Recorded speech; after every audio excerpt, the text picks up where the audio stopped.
Chapter 1. The questions at issue. Habent sua fatali belli books have their fates. When I wrote my accumulation, a thought depressed me from time to time. All followers of Marxist doctrine would declare that the things I was trying to show and carefully substantiate were self-evident. Nobody would voice a different opinion. My solution of the problem would be the only possible one imaginable. It turned out very differently. A number of critics in the social democratic press declared that the book was totally misguided to start with and that such a problem calling for solution did not exist at all. I had become the pitiful victim of a pure misunderstanding. There were events connected with the publication of my book which must be called rather unusual. The review of the accumulation, which appeared in Vorwärts 1 of February 16, 1913, was striking in tone and content even to the less involved reader, and all the more astonishing since the criticized book is purely theoretical and strictly objective, and directed against no living Marxist. Not enough. Against those who had published a positive review of the book, a high-handed action was taken by the central organ. A quite unique and somehow funny event, a purely theoretical study on an abstract scientific problem, was censured by the entire staff of a political daily paper, of whom probably 2 at the most may have read the book. They did this by denying to men like Franz Mehring II and J. Karski III any expert knowledge of economics, but allowed only those who pulled my book to pieces to be experts. Such a fate has happened to no other party publication as far as I know, and over the decades social democratic publishers have certainly not produced all gold and pearls. All these events clearly indicate that there have been other passions touched on, one way or another, than pure science. But to judge that properly, one has first to know at least the main points of the material in question. What is this so vehemently opposed book about? To the reading public, some external accessories like frequently used mathematical formulae seem to be a great deterrent. In the criticism of my book, these formulae are especially the focus. Some of the esteemed critics have undertaken to teach me a lesson by constructing new and even more complicated formulae. The sheer sight of them brings quiet horror to the ordinary mortal. We shall see that my critics' preference for the formulae is not a matter of chance, but linked very closely to their points of view on the subject. Yet the problem of accumulation is itself purely economic and social. It does not have anything to do with mathematical formulae, and one can demonstrate and comprehend it without them. Marx uses constructed mathematical models in the section on reproduction of the gross social capital in his Capital. So did Quesnay, the founder of the physiocratic school of economics, for as an exact science 100 years before. But that was simply to help in explaining and clarifying their theories. It also assisted Marx as well as Quesnay to illustrate that the economic processes of bourgeois society are as much determined by strict laws as the processes of physical nature, in spite of superficial confusion and the apparent rule of individual caprice. My writings are partly based on Marx, partly critical of him, especially where he does not go any further into the question of accumulation than to devise a few models and suggest an analysis. This is where my critique begins, and so I must naturally use Marx's formulae with Marx's models. I could not arbitrarily omit them, and I wanted especially to show the insufficiency of his line of argument. Let us now try to understand the problem in its simplest form. The capitalist form of production is governed by the profit motive. Production only makes sense to the capitalist if it fills his pockets with pure income, i.e. with profit that remains after all his investments, but the basic law of capitalist production is not only profit in the sense of glittering bullion, but constantly growing profit. This is where it differs from any other economic system based on exploitation. For this purpose, the capitalist, again in contrast to other historical types of exploiters, uses the fruits of exploitation not exclusively, and not even primarily, for personal luxury, but more and more to increase exploitation itself. The largest part of the profits gained is put back into capital and used to expand production. The capital thus mounts up, or, as Marx calls it, accumulates. As the precondition as well as the consequence of accumulation, capitalist production widens progressively. To do this, the goodwill of the capitalist is not sufficient. The process is tied to objective social conditions which can be summed up as follows. Primarily, there must be a sufficient labor force. Historically, Once capitalist production is functioning and fairly consolidated, capital ensures this through its own mechanisms. By just enabling the worker to support himself for further exploitation and for reproduction. By forming a constantly available reserve army of the industrial proletariat by the proletarianization of the middle class as well as by facing the worker with the competition of machines. After this condition is fulfilled, i.e. the proletariat is securely available for exploitation and the mechanisms or exploitation itself are governed by the wage system, a new basic condition of capital accumulation emerges: the possibility of selling the goods produced by the workers to recover, in money, the capitalist's original expenses as well as the surplus value stolen from the labor forces. The first condition of accumulation is that the capitalist must have contrived to sell his commodities, and to reconvert into capital the greater part of the money so received. 5. A steadily increasing possibility of selling the commodities is indispensable in order to keep the accumulation a continuous process. Capital itself, as we see, creates the basic condition for exploitation. The first volume of Marx's Capital analyzed and described this process in detail. But what about the opportunities of realizing the fruits of this exploitation? What about the market? What do they depend on? Can capital itself, or its production mechanisms, expand its market according to its needs, in the same way that it adjusts the number of workers according to its demand? Not at all. Here capital depends on social conditions. Capitalist production has this in common with all other historical forms of production, in spite of fundamental differences between them.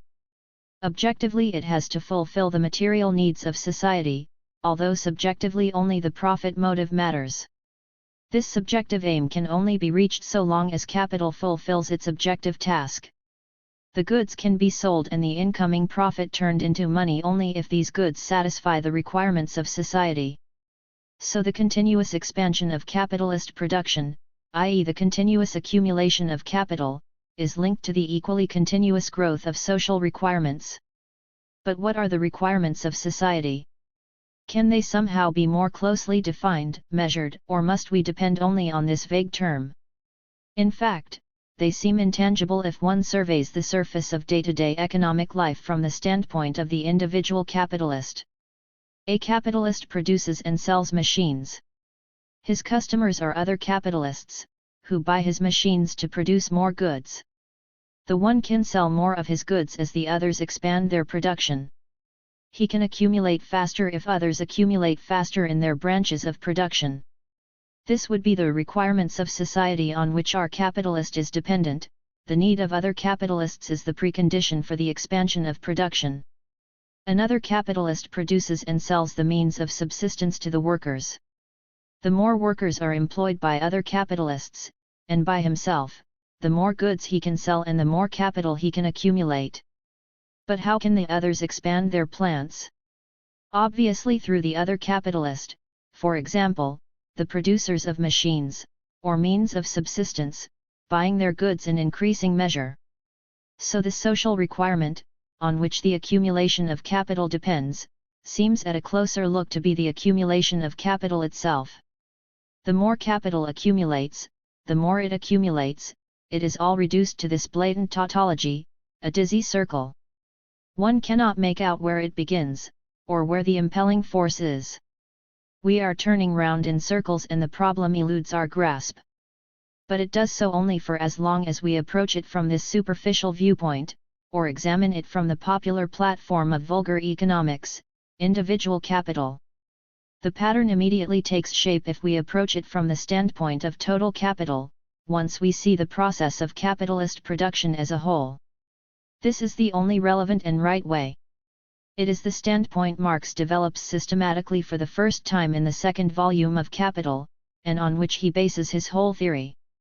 The self-sufficient existence of the individual capital is indeed only an external form, the surface of economic life, which only the vulgar economists use as their sole source of knowledge.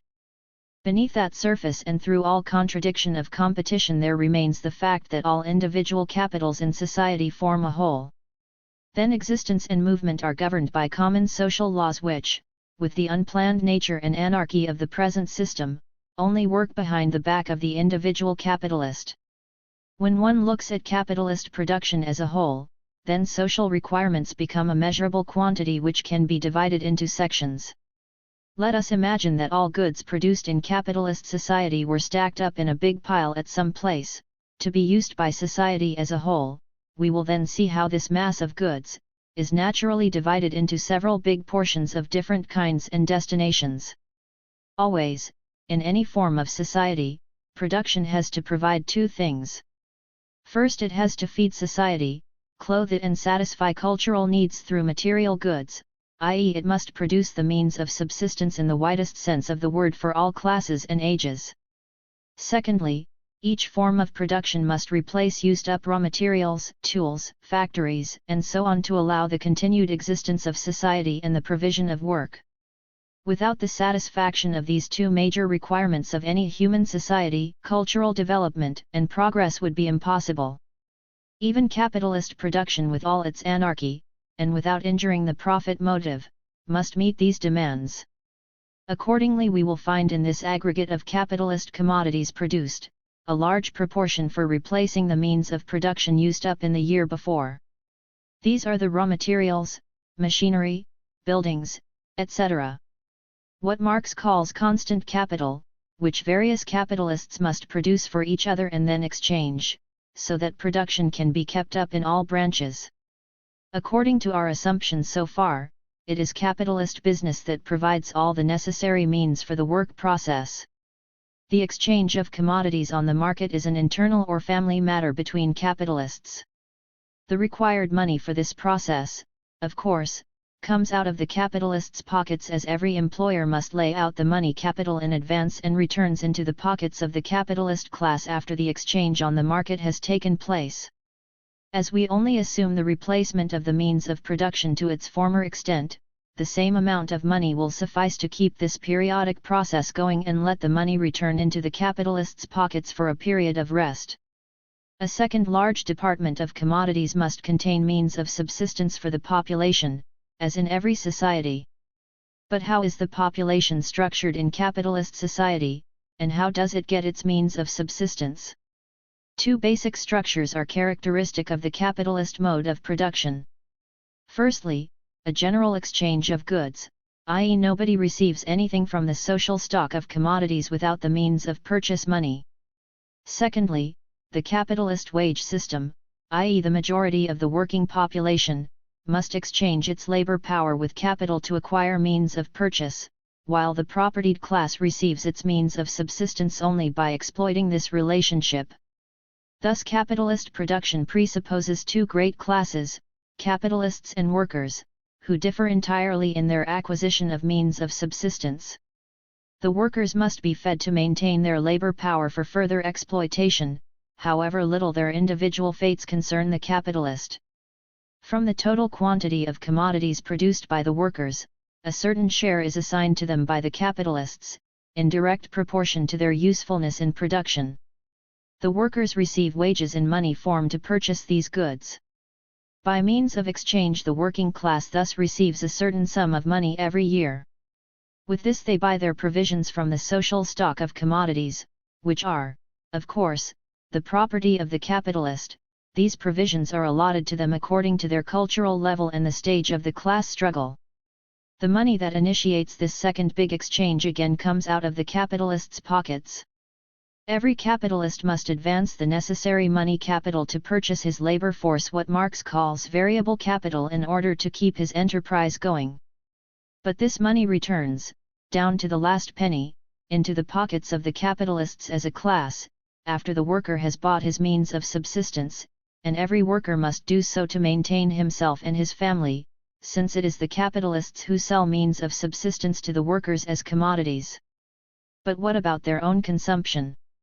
The means of subsistence already belong to the capitalists in the form of the commodity stock before exchange, by virtue of capitalist relations, according to which all commodities except for labor power come into this world as the property of the capitalist.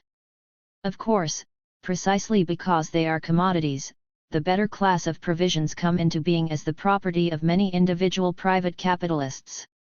Therefore, as with constant capital, a general exchange must take place between capitalists before they can enjoy their own means of subsistence. This exchange, too, must be conducted with money, and the capitalist himself has brought the necessary amount into circulation. Once again, as with the renewal of constant capital, this is an internal, family arrangement of the employing class. Once more, this money returns whence it began into the pockets of the capitalists as a class. The same mechanism of capitalist exploitation which regulates the wage system ensures that the necessary amount of goods and luxuries is produced for the capitalists. If the workers only produced as much as they actually needed, then from the standpoint of capital it would be pointless to employ them. It begins to make sense when the worker provides enough to maintain his employer, over and above what he needs for himself, i.e. his wage, when he produces what Marx calls surplus value. And this surplus value has to provide, among other things, the provisions and luxuries required by the capitalists, as by any other exploiters in the course of history. All that is left for the capitalists to do is to go to the frightful bother of mutual exchange and to obtain the necessary money means, in order to maintain the hard and Spartan existence of their class and ensure its natural reproduction. So far we have dealt with two big portions of the aggregate quantity of commodities in society, means of production to repeat the work process and means of subsistence to maintain the population, i.e. the working class and the capitalists. Of course, what we have described could easily seem to be a creation of fancy. What living capitalist knows or cares what and how much is necessary to replace the used-up gross capital and to feed the entire population? Is it not the case that every capitalist goes blindly on producing, competing with others, and hardly sees what is happening in front of his nose? But there must obviously be invisible rules which somehow work in all this chaos of competition and anarchy, otherwise capitalist society would have been in ruins long ago. And it is the whole purpose of political economy as a science, and particularly of Marx's economic studies, to trace these hidden laws which organize the whole of society in the midst of the confusion of private enterprise. We have now to trace these objective invisible rules of capitalist accumulation, the amassing of capital through progressive extension of production. The laws which we expound here are not authoritative for the conscious actions of individual capitals. Indeed, no general institution exists in society that would consciously construct and operate these laws. Consequently, production today is like a lurching drunkard, fulfilling its tasks through all these gluts and dearths, price instability and crises. But price instability and crises have only one function in society, to integrate chaotic private production into its broad general context, without which it would soon disintegrate. Let us here try to sketch, with Marx, the relation between total capitalist production and social needs. We will omit the specific capitalist methods of price fluctuation and crises, and concentrate on the basics. There must be more than those two big portions of the social stock of commodities which we have dealt with so far. If the exploitation of the workers were only to permit a luxurious life for the exploiters, we would have a kind of modernized slave system of medieval feudalism, but not the modern rule of capital. Its aim and goal in life is profit in the form of money and accumulation of money capital. So the actual historical purpose of production only begins when exploitation aims beyond that.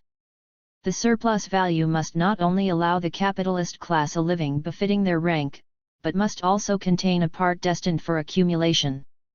This actual purpose is so important that workers are only employed if they produce this profit and if there is the expectation that it can be accumulated in money form. In our assumed total stock of commodities in capitalist society we must accordingly find a third portion, which is destined neither for the renewal of used means of production nor for the maintenance of workers and capitalists. It will be a portion of commodities which contains that invaluable part of the surplus value that forms capital's real purpose of existence, the profit destined for capitalization and accumulation. What sort of commodities are they, and who in society needs them? Here we have come to the nucleus of the problem of accumulation, and we must investigate all attempts at solution. Could it really be the workers who consume the latter portion of the social stock of commodities? But the workers have no means beyond the wages covering bare necessities which they receive from their employers. Beyond that there is no possible chance of their being consumers of capitalist commodities, however many unsatisfied needs they may have. It is also in the interest of the capitalist class to make this portion of the gross social product and means of purchase as scarce as possible. According to the standpoint of the capitalists as a class, it is important to see this standpoint in opposition to the abstruse ideas of the individual capitalist. Workers are not, like others, customers for their commodities, but simply the labor force, whose maintenance out of part of its own produce is an unfortunate necessity, reduced to the minimum society allows. Could the capitalists themselves perhaps be the customers for that latter portion of commodities by extending their own private consumption? That might be possible, although there is enough for the ruling class in any case, even with its luxurious whims. But if the capitalists themselves were to spend the total surplus value like water, there would be no accumulation. That would mean, from the standpoint of capital, a fantastic relapse into a sort of modernized slave economy, or feudalism. Of course, this is conceivable and even practiced occasionally in reverse. We could discern capitalist accumulation with forms of slavery and serfdom up until the 60s of the last century in the United States, still today in Romania and various overseas colonies. But the other way, modern exploitation with a free wage system followed by ancient or feudal squandering of the surplus value, neglecting accumulation, this deadly sin against the spiritus sanctus of capital is unthinkable. Again, the standpoint of total capital differs basically from that of the individual employer. For the individual, the luxury of high society is a desirable expansion of sales, i.e., a splendid opportunity for accumulation. For all capitalists as a class, the total consumption of the surplus value as luxury is sheer lunacy, economic suicide, for it is the destruction of accumulation at its roots. Who then could be the buyer and consumer of that portion of commodities whose sale is only the beginning of accumulation? So far as we have seen, it can be neither the workers nor the capitalists. But are there not all sorts of strata in society like civil servants, military, clerics, academics and artists which can neither be counted among the workers nor the employers? Must not all these categories of the population satisfy their needs, and could they not be the wanted purchasers of the surplus commodities? Once more, yes, they could for the individual capitalist. It is different again if we take the employers as a class, if we consider gross social capital.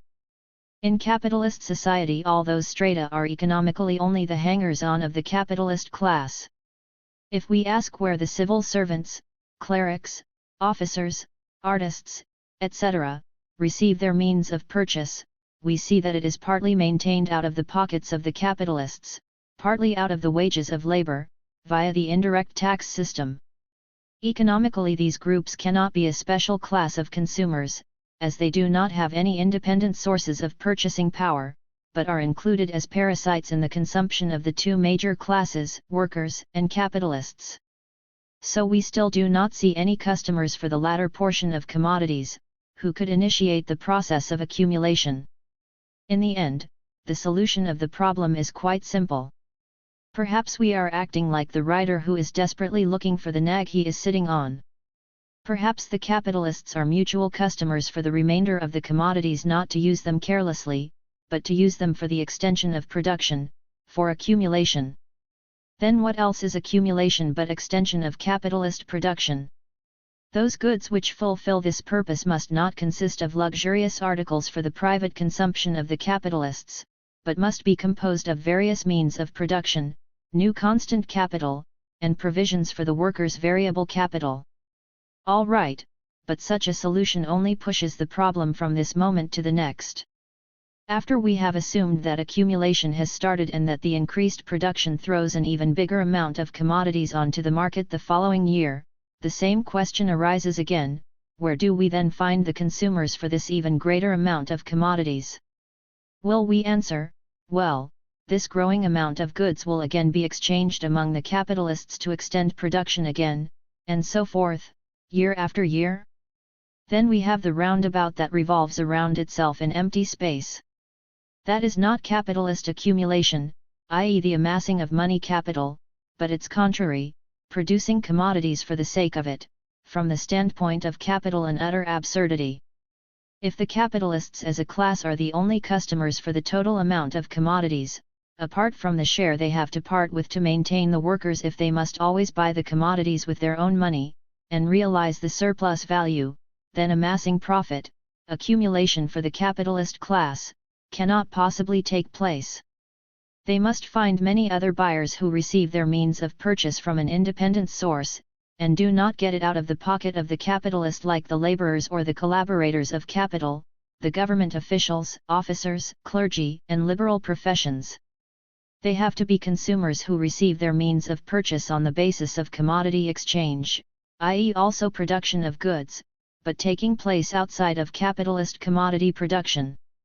They must be producers, whose means of production are not to be seen as capital, and who belong to neither of the two classes, capitalists or workers, but who still have a need, one way or another, for capitalist commodities. But where are those buyers? Apart from the capitalists with their entourage of hangers-on, there are no other classes or strata in society today. Here we get down to the heart of the problem. Marx, in the second volume of Capital, as in the first, presupposes that capitalist production is the sole and exclusive mode of production. He says in the first volume, "Here we take no account of export trade, by means of which a nation can change articles of luxury either into means of production or means of subsistence, and vice versa. In order to examine the object of our investigation in its integrity, free from all disturbing subsidiary circumstances, we must treat the whole world as one nation, and assume that capitalist production is everywhere established and has possessed itself of every branch of industry." 6. And in the second volume, apart from this class, according to our assumption the general and exclusive domination of capitalist production, there is no other class at all except the working class. 7. Under this condition, there are only capitalists cum hangers-on and workers in society. Other classes, other producers, and consumers are nowhere to be found. In that case, capitalist production is faced with the insoluble question which I tried to point out above. You can twist and turn it as you wish, but so long as we retain the assumption that there are no other classes but capitalists and workers, then there is no way that the capitalists as a class can get rid of the surplus goods in order to change the surplus value into money, and thus accumulate capital. But Marx's assumption is only a theoretical premise in order to simplify investigation. In reality, capitalist production is not the sole and completely dominant form of production, as everyone knows, and as Marx himself stresses in Capital. In reality, there are in all capitalist countries, even in those with the most developed large-scale industry, numerous artisan and peasant enterprises which are engaged in simple commodity production. In reality, alongside the old capitalist countries there are still those even in Europe where peasant and artisan production is still strongly predominant, like Russia, the Balkans, Scandinavia and Spain.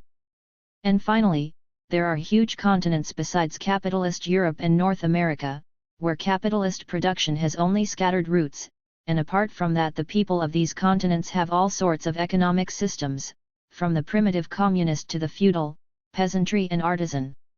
Not only do all these social and productive forms coexist, and coexist locally with capitalism, but there is a lively intercourse of a specific kind. Capitalist production as proper mass production depends on consumers from peasant and artisan strata in the old countries, and consumers from all countries, but for technical reasons, it cannot exist without the products of these strata and countries.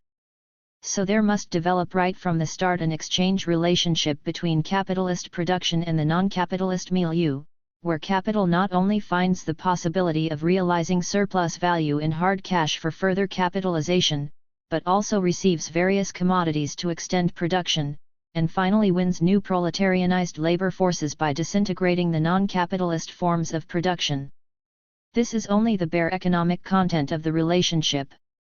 Its concrete design in reality forms the historic process of the development of capitalism on the world stage in all its colorful and moving variety. First, the exchange relation of capital with its non-capitalist environment confronts the difficulties of a barter economy, secure social relations and the limited demand of patriarchal peasant economy and artisan production.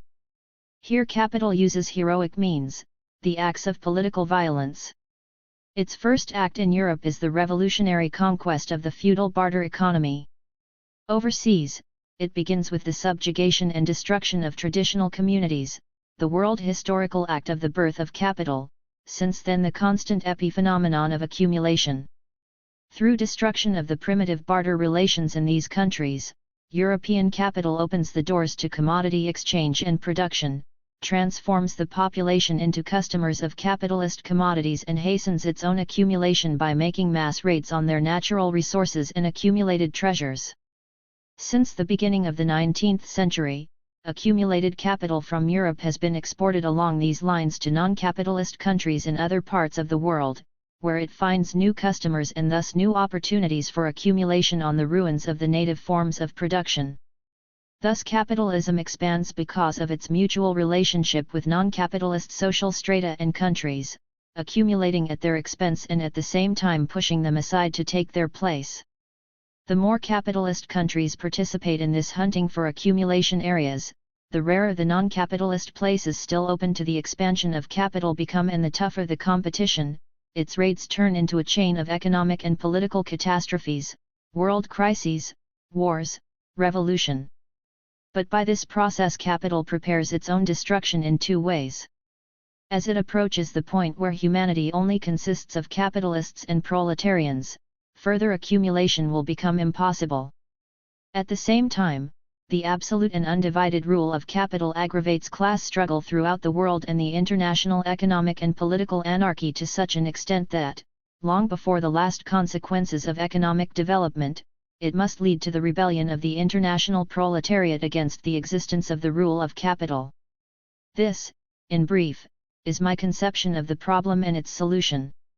At first glance it may appear to be a purely theoretical exercise. And yet the practical meaning of the problem is at hand, the connection with the most outstanding fact of our time, imperialism. The typical external phenomena of imperialism, competition among capitalist countries to win colonies and spheres of interest, opportunities for investment, the international loan system, militarism, tariff barriers, the dominant role of finance capital and trusts in world politics, are all well known. Its connection with the final phase of capitalism, its importance for accumulation, are so blatantly open that it is clearly acknowledged by its supporters as well as its enemies. But social democracy refuses to be satisfied with this empirical knowledge. It must search for the precise economic rules behind appearances, to find the actual roots of this large and colorful complex of imperialist phenomena. As always in these cases, only precise theoretical knowledge of the problem at its roots can provide our practical struggle against imperialism with security, aim, and force essential for the politics of the proletariat. Before Marx's Capital appeared, the fact that there was exploitation, surplus labor, and profits, was well known. But only the precise theory of surplus value, the wage laws and the industrial reserve army, as Marx bases them in his theory of value, have given a strong foundation for the practical class struggle, on which the German and, in its footsteps, the international labor movement developed until the First World War.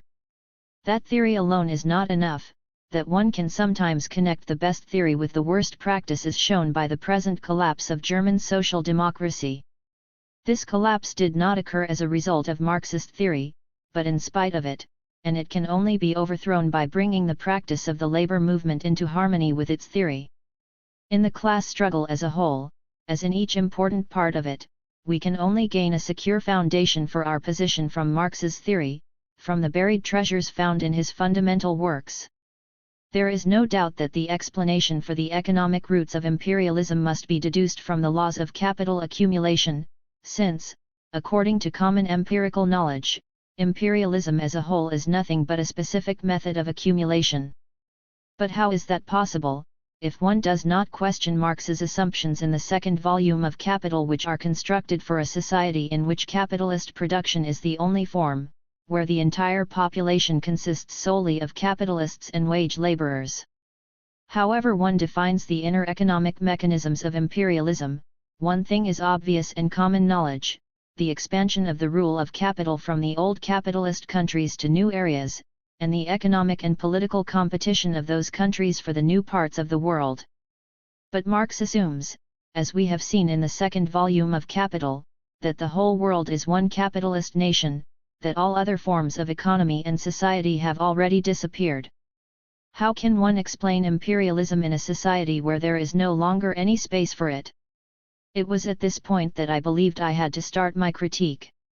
The theoretical assumption of a society of capitalists and workers only which is legitimate for certain aims of investigation, as in the first volume of Capital, the analysis of individual capital and its practice of exploitations in the factory, no longer seems adequate when we deal with the accumulation of gross social capital. As this represents the real historical process of capitalist development, it seems impossible to me to understand it if one abstracts it from all conditions of historical reality. Capital accumulation as the historical process develops in an environment of various pre-capitalist formations, in a constant political struggle and in reciprocal economic relations. How can one capture this process in a bloodless theoretical fiction, which declares this whole context, the struggle and the relations, to be non-existent? Here especially it seems necessary, in the spirit of Marxist theory, to abandon the premise of the first volume, and to carry out the inquiry into accumulation as a total process, involving the metabolism of capital and its historical environment. If one does this, then the explanation of the process follows freely from Marx's basic theories, and is consistent with the other portions of his major works on economics. Marx himself only posed the question of the accumulation of gross capital, but his answer went no further. As a basis for his analysis, he first selected that pure capitalist society, but not only did he not take this analysis to its conclusion, he also broke off at just this central question. In order to illustrate his conception he constructed some mathematical models, but hardly had he started on their significance for practical social possibilities and their verification from this standpoint when sickness and death forced him to stop writing. It was clearly left to his pupils to solve this problem, like many others, and my accumulation was intended as an attempt in this direction. The solution I proposed might have been judged as correct or incorrect, it could have been criticized, contested, supplemented, or another solution could have been produced. None of this happened. What followed was quite unexpected. The experts explained that there was no problem to be solved. Marx's illustrations in the second volume of Capital were a sufficient and exhaustive explanation of accumulation. The models there proved quite conclusively that capital could grow excellently, and production could expand, if there was no other mode of production in the world than the capitalist one. It was its own market, and only my complete inability to understand the ABC of Marx's models could persuade me to see a problem here. Chapter 2. The Critics. Just consider, it is a fact that the controversies in political economy over the problem of accumulation and the possibility of the realization of surplus value have gone on for a century. In the 20s, in Sismondi's disputes with Say, Ricardo, and McCulloch, one in the 80s and 90s between the Russian populists too and Marxists.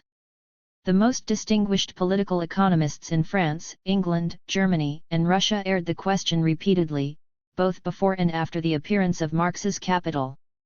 Wherever, under the impact of sharp social criticism, active intellectual life pulsated through political economy, the problem left no peace for the researchers. It is a fact that the second volume of Capital is not really a complete work, like the first, but only a torso, a loose collection of more or less finished fragments and drafts such as a researcher writes down for his own understanding, the elaboration of which was repeatedly held back and interrupted by illness. In particular, the analysis of the accumulation of gross capital, with which we are dealing here, came off worst, being the last chapter of the manuscript. Out of a volume of 523 pages it accounts for a scanty 35 pages and breaks off in mid-flow. It is a fact that this last section of the volume, as Engels testifies, seemed to Marx himself to be in urgent need of revision and remains, according to the same testimony, only a preliminary treatment of the subject. As Marx, in the process of his analysis, dealt again and again with the problem of the realization of surplus value, his doubts appeared in ever different forms, and thus he certainly bore witness himself to the difficulty of the problem. It is a fact that there are blatant contradictions between the premises of the short fragment at the end of the second volume, where Marx deals with accumulation, and the illustrations of the third volume, where he describes the total movement of capital.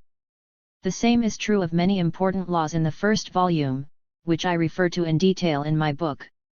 It is a fact that, since its first appearance on the stage of history, capitalist production has demonstrated its enormous attraction towards non-capitalist countries.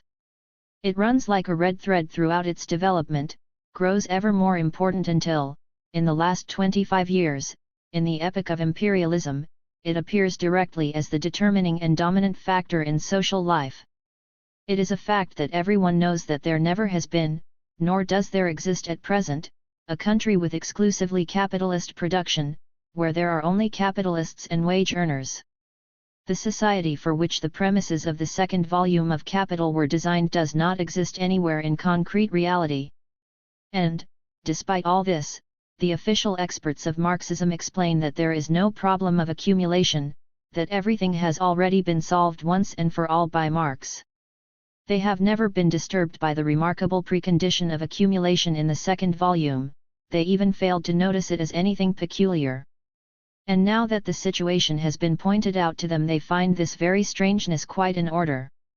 They cling doggedly to this idea and violently attack anyone who thinks he sees a problem where official Marxism has been nothing but self-satisfied for decades.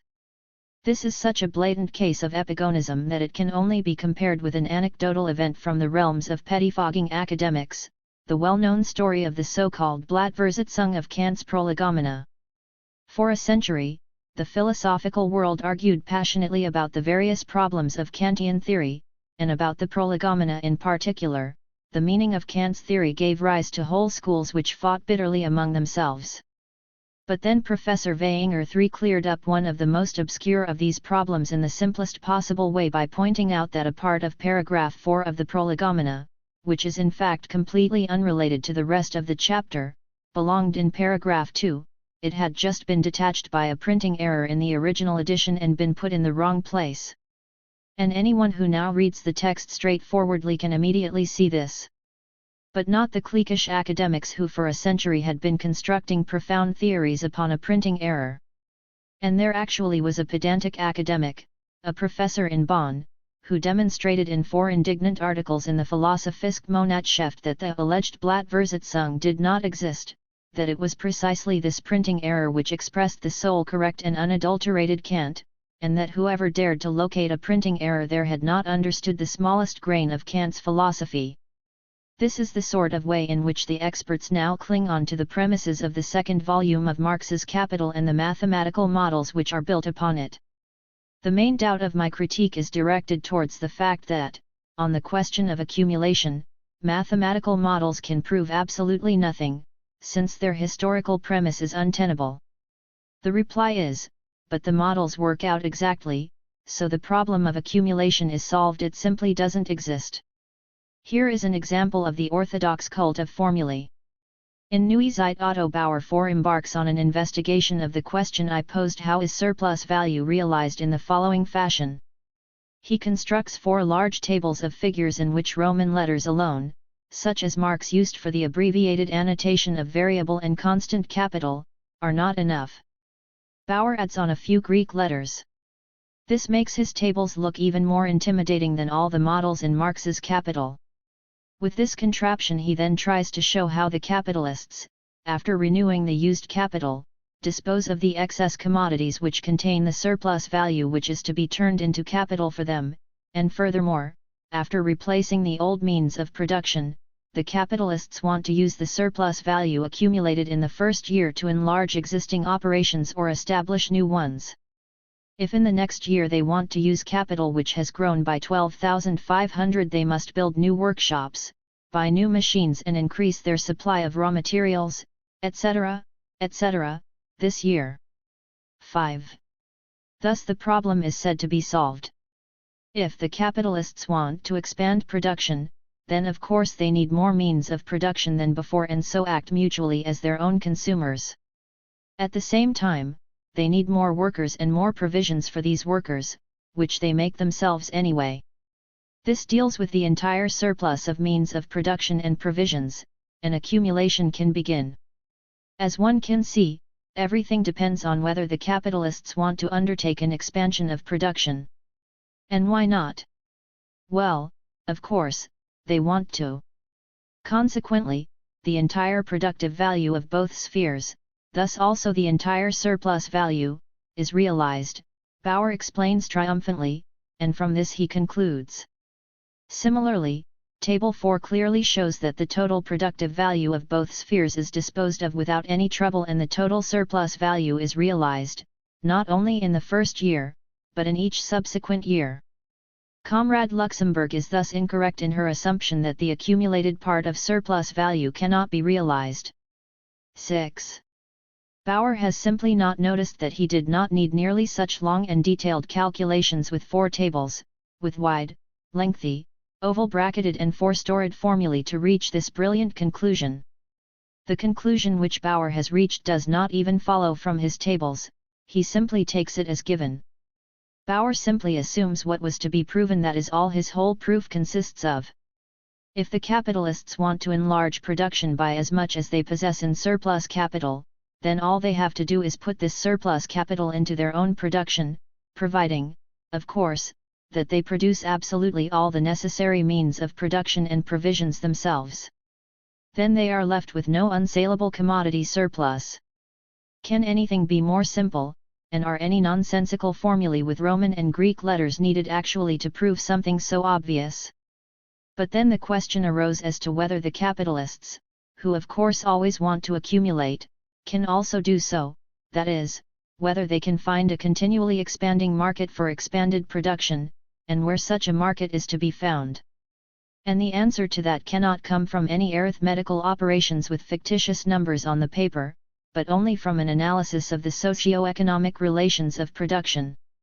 If one asks the experts, yes, all well and good, the capitalists want to expand production, but then who are they going to sell their increased amount of commodities to? They answer, the capitalists will always consume this increasing amount of commodities themselves, because they always want to expand production. And the models show who buys the products, the Vorwärts reviewer, G. Eckstein, explains. 7. To be brief, each year the capitalists expand by exactly as much as they have saved up in surplus value, they are their own consumers and thus the market does not bother them. This assumption is the starting point of the whole proof. But a mathematical formulation is both unnecessary for this assumption and completely incapable of proving it. The naive idea that mathematical formulae could prove the main point here, the economic possibility of such an accumulation, is the amusing quid pro quo of the expert custodians of Marxism. In itself it is enough to make Marx turn in his grave. Marx himself never dreamed of presenting his own mathematical models as any sort of proof that accumulation was in fact possible in a society consisting solely of capitalists and workers. Marx investigated the internal mechanism of capitalist accumulation and established certain economic laws on which the process is based. He started roughly like this: if the accumulation of gross capital, that is, in the entire class of capitalists, is to take place, then certain quite exact quantitative relations must exist between the two large departments of social production, the production of means of production and the production of means of consumption. Progressive expansion of production and, at the same time, progressive accumulation of capital, which is the object of it all, can only proceed unhindered if such relations are maintained so that the one large department of production continuously works hand in hand with the other. Marx sketched a mathematical example, a model with imaginary numbers, to illustrate his thoughts clearly and exactly, and he uses it to show that if accumulation is to proceed, then the individual points in the model, constant capital, variable capital, surplus value, must behave in such and such a way to each other. Clearly, for Marx, mathematical models are examples, illustrations of his economic thoughts, just as Quenet's tableau économique 8 was for his theory, or as the maps from various ages are illustrations of what were then dominant astronomical and geographical concepts. Whether the laws of accumulation which Marx constructed, or more exactly indicated sketchily, are correct or not can obviously be proved only by economic analysis, comparison with other laws set up by Marx, consideration of various consequences to which they lead, examination of the premises from which they proceed, and so on. But what is one to think of Marxists who reject any such criticism as lunacy, since the correctness of the laws is proven by the mathematical models? I doubt whether accumulation could proceed in a society composed solely of capitalists and workers, such as the one on which Marx's models are based, and I believe that the development of capitalist production cannot in general be fitted into a schematic relation between pure capitalist concerns at all. The answer of the experts is, but it's certainly possible. That is demonstrated brilliantly by Table 4, and the models show, i.e. the fact that a row of numbers on a piece of paper thought up for the purpose of illustration can be added and subtracted at will. In olden times people believed in the existence of all kinds of fabulous creatures, dwarfs, people with one eye, with one arm and leg, and so on. Does anybody believe that such creatures ever really existed? But we see them drawn in precisely on the old maps. Is that not proof that those conceptions of the ancients corresponded exactly with reality? But let us take a dull example. A costing is produced for the planned construction of a railway from town X to town Y. Precise calculations are made as to how large the annual passenger and goods traffic has to be so that, apart from depreciation, running operational costs and the normal reserves, a reasonable dividend can be distributed, shall we say first 5% or then 8%? Naturally, the central question for the founders of the railway company is whether they can expect the passenger and goods traffic on the proposed stretch which would ensure the profitability calculated in the costing. Clearly, the answer to this can only come from precise and basic facts about the previous traffic on the stretch, its importance for commerce and industry, the population growth of the adjacent towns and villages and other facts concerning economic and social relations. Now, what would one say to a man who exclaimed, "You ask, where will the profit of the line come from? I beg your pardon, but that is down in black and white in the costing. You can read there that it comes from the passenger and goods traffic, and that the takings from this will provide first for a 5% or then for an 8% dividend. If you can't see that, gentlemen, then you have simply completely misunderstood the nature, aim, and significance of the costing." 9. In sober circles one would probably indicate, with a shrug of one's shoulders towards the know-all, that he belonged in the lunatic asylum or the nursery. But among the official custodians of Marxism such know-alls form the supreme court of experts who give reports on whether other people have understood or misunderstood the nature, aim, and significance of Marx's models. What, then, is the essence of the argument which the models allegedly prove? My objection was that, for accumulation to take place, it must be possible to sell commodities in increasing quantity in order to convert the profit inherent in them into money. Only then is it possible to continue expanding production, therefore to continue accumulation. Where do the capitalists as an entire class find this market? My critics answer that they form their own market. As they continually expand their own operations, or start new ones, they themselves need more and more means of production for their factories and provisions for their workers. Capitalist production is its own market, thus the latter grows automatically with the growth of production. But from the standpoint of capital the main question is, can capitalist profit be obtained or accumulated in this way? Only then could there be any talk of capital accumulation. Let us take another simple example. Capitalist A produces coal, Capitalist B manufactures machines, Capitalist C makes food. Let us imagine that these three capitalists form the entirety of capitalist employers. If B makes more and more machines, A can sell him more and more coal and thus can buy more and more machines from him, which he uses for mining. Both need more and more workers, and these need more and more provisions, so C2 finds an ever greater market and thus he in turn becomes an ever larger consumer of both coal and machines. The whole thing revolves in ever higher circles as long as we are wandering about in thin air. But let us examine the subject more concretely. To accumulate capital does not mean to produce higher and higher mountains of commodities, but to convert more and more commodities into money capital. Between the accumulation of surplus value there always lies a decisive leap, the salta mortale of commodity production, as Marx calls it, selling for money. Is this perhaps only valid for the individual capitalist, but not for the entire class, for society as a whole? Definitely not. For in the social observation of phenomena, we must not, says Marx, lapse into the manner copied by Proudhon from bourgeois economy and look upon this matter as though a society with a capitalist mode of production, if viewed en bloc, as a totality, would lose this its specific historical and economic character. No, on the contrary. We have, in that case, to deal with the aggregate capitalist. 11. Now, the accumulation of profit as money profit is just such a specific and quite essential characteristic of capitalist production, and is as valid for the class as it is for the individual employer. Marx himself also emphasizes, precisely with the observation of the accumulation of gross capital, the formation of new money capital which accompanies actual accumulation and necessitates it under capitalist production. 12. And in the process of his investigation he returns again and again to the question, how is it possible for the class of capitalists to accumulate money capital? Let us now examine the intelligent conception of the experts from this point of view. Capitalist A sells his commodities to B, and so receives surplus value in money from B. The latter sells his commodities to A and receives the money back from A, which converts his surplus value into money. Both sell their commodities to C and so also receive a sum of money for their surplus value from the same C. But where does the latter get his money from?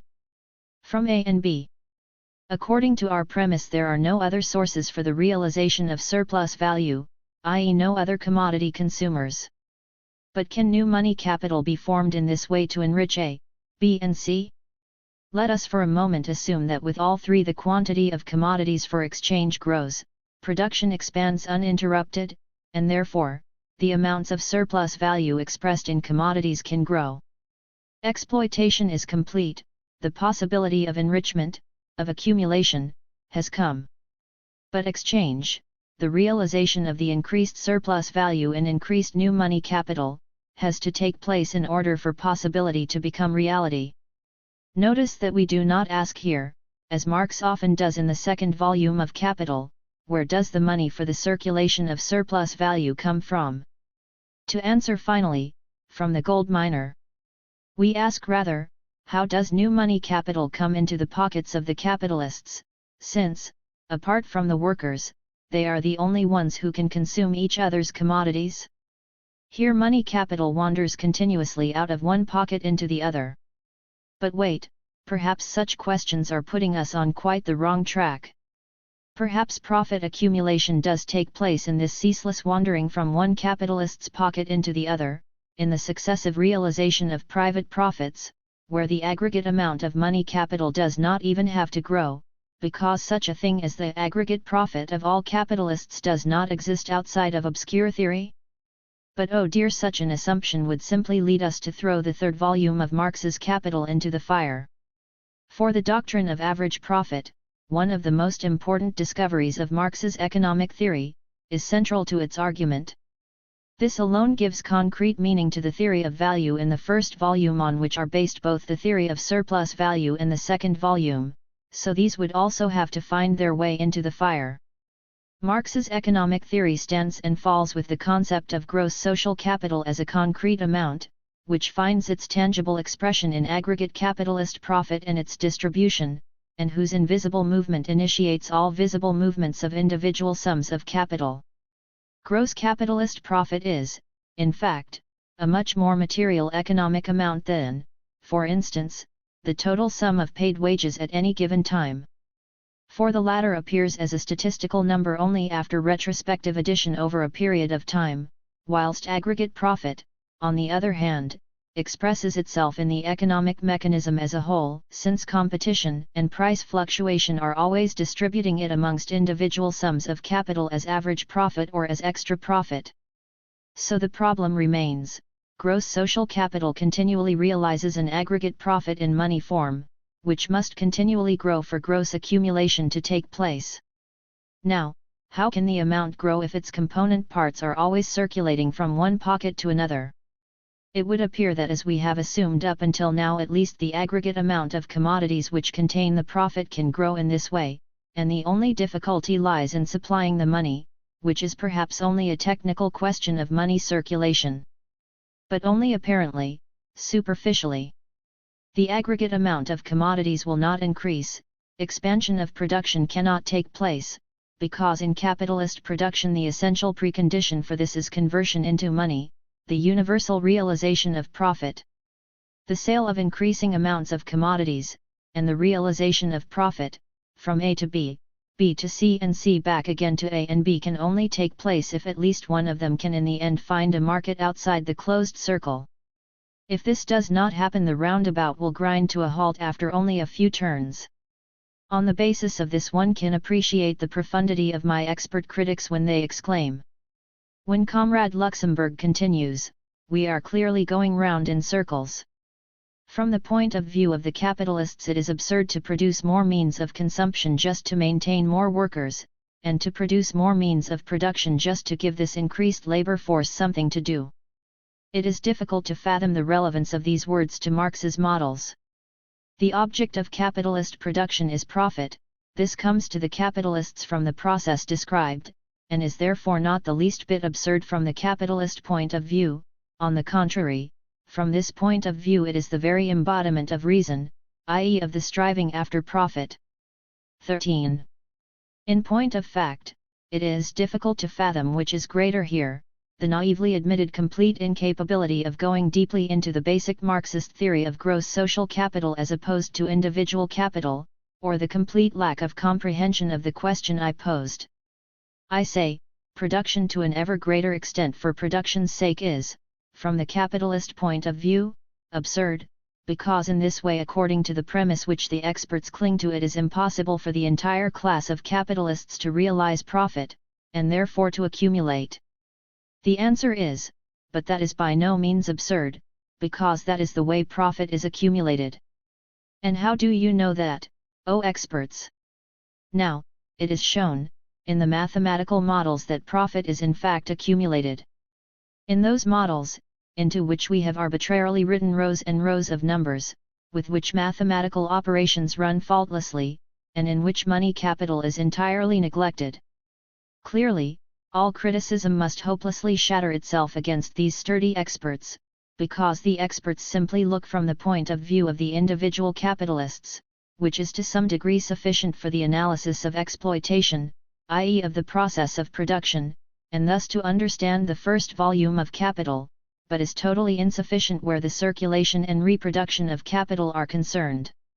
The second and third volumes of Marx's Capital, which are illumined by the basic concept of gross social capital, are for them dead capital, in which they have learnt letters, formulae, models, but have missed the essence. Marx himself was certainly no expert. For he was not content with the arithmetical process of his models. Again and again, he asked, how is it possible for general accumulation to take place, for new money capital to be formed in the class of capitalists? It has always been the privilege of the epigones to take fertile hypotheses, turn them into rigid dogma, and be smugly satisfied, where a pioneering mind was filled with creative doubt. The experts' point of view, however, leads to a string of intriguing consequences, which they have obviously not taken the trouble to think over. First consequence, if capitalist production can act limitlessly as its own consumer, i.e. production and market are identical, it becomes totally impossible to explain the periodic appearance of crises. If production can, as the models show, accumulate at will by using its own growth for new expansion, it is puzzling how and why circumstances can arise where capitalist production cannot find a sufficient market for its commodities. According to the formula of the experts, all it has to do is swallow up the commodity surplus itself, and put it into production, partly as means of production, partly as provision for the workers, in each subsequent year, as Otto Bauer's Table 4 shows. The indigestible commodities would then be converted into the new blessing of accumulation and profit-making. At all events, it turns the specific Marxist concept of crisis into an absurdity, according to which crises come from the tendency of capital to outgrow each given limit to the market in ever shorter time. For how could production outgrow the market, since it is its own market, thus the market automatically grows as fast as production? In other words, how could capitalist production periodically outgrow itself? It could do it as easily as someone can jump over his own shadow. The capitalist crisis becomes an inexplicable phenomenon. Or there is only one explanation left for it: the crisis does not come from the incongruity between the ability of capitalist production and that of the market to expand, but only from the disproportionate relations between different branches of capitalist production. In themselves, these could be quite sufficient consumers for themselves, except that, as a result of anarchy, several things are not correctly proportioned, too much of one, too little of the other being produced. This would mean rejecting Marx and finally ending up with the man whom Marx ridiculed so thoroughly, the patriarch of vulgar economics, of the Manchester theory and bourgeois harmony, the wretched man, say, who in 1803 propounded the dogma: it is absurd to say that too much of all commodities can be produced, there can only be partial crises, but no general ones. If for this reason a country has too much of one kind of product, that only proves that it has produced too little of some other kind. Second consequence, capitalist accumulation becomes, objectively, limitless once capitalist production has built a sufficient market for itself. As production will still grow, i.e. the productive forces will develop without limit, even when all mankind is divided into capitalists and proletarians, as there is no end to the economic development of capitalism, the one specifically Marxist foundation crumbles. According to Marx, the rebellion of the workers, the class struggle, is only the ideological reflection of the objective historical necessity of socialism, resulting from the objective impossibility of capitalism at a certain economic stage. Of course, that does not mean, it still seems necessary to point out those basics of Marxism to the experts, that the historical process has to be, or even could be, exhausted to the very limit of this economic impossibility. Long before this, the objective tendency of capitalist development in this direction is sufficient to produce such a social and political sharpening of contradictions in society that they must terminate. But these social and political contradictions are essentially only a product of the economic indefensibility of capitalism. The situation continues to sharpen as this becomes increasingly obvious. If we assume, with the experts, the economic infinity of capitalist accumulation, then the vital foundation on which socialism rests will disappear. We then take refuge in the mist of pre-Marxist systems and schools which attempted to deduce socialism solely on the basis of the injustice and evils of today's world and the revolutionary determination of the working classes. 14. Third consequence, when capitalist production builds itself a sufficient market and permits expansion of the total accumulated value, there appears another riddle of modern development: competition for the most distant markets and capital exports, the most dominant feature of modern imperialism. Indeed incomprehensible. Why all this fuss? Why conquer colonies? Why the opium wars of the 40s and 60s? Why the squabble for swamps in the Congo, for Mesopotamian deserts? Capital should stay at home and earn an honest living. Krupp should go along and produce for Thyssen, Thyssen for Krupp. Let them invest their capital in their own enterprises and expand them mutually, and so on and so on. The historical movement of capital, and with it modern imperialism, becomes quite incomprehensible. But there is still Pannekoek's invaluable statement in the Bremer Bürgerzeitung: the search for non-capitalist markets is a fact, but not a necessity, a real pearl of historical materialism, and he is dead right. According to the assumption of the experts, socialism as the final stage, with imperialism as its predecessor, ceases to be a historical necessity. The one becomes the laudable decision of the working class, the other is simply a vice of the bourgeoisie. So the experts are faced with having to choose between two alternatives. Either, as they deduce from Marx's models, capitalist production is identical with its market, and the historical materialist explanation for imperialism disappears, or capital accumulation can only take place insofar as customers can be found beyond capitalists and workers, in which case growing sales in non-capitalist strata and countries are the essential precondition for accumulation. Despite my isolation, I do have a truly non-suspect and also very expert crown witness for the above consequences. In 1902 a book was published by the Russian Marxist, Professor Michael V. Tikhon-Baranovsky, The Theory and History of Crises in England. Tikhon revised Marx by gradually replacing his theory with the cliched wisdoms of bourgeois vulgar economists. Amongst other paradoxes, he claims that crises are merely the result of maladjustments, not of the ability of production to expand faster than the ability of the population to consume. What was so novel and astonishing about this wisdom, which he borrowed from Say, was that he used Marx's models of social reproduction in the second volume of Capital to prove it.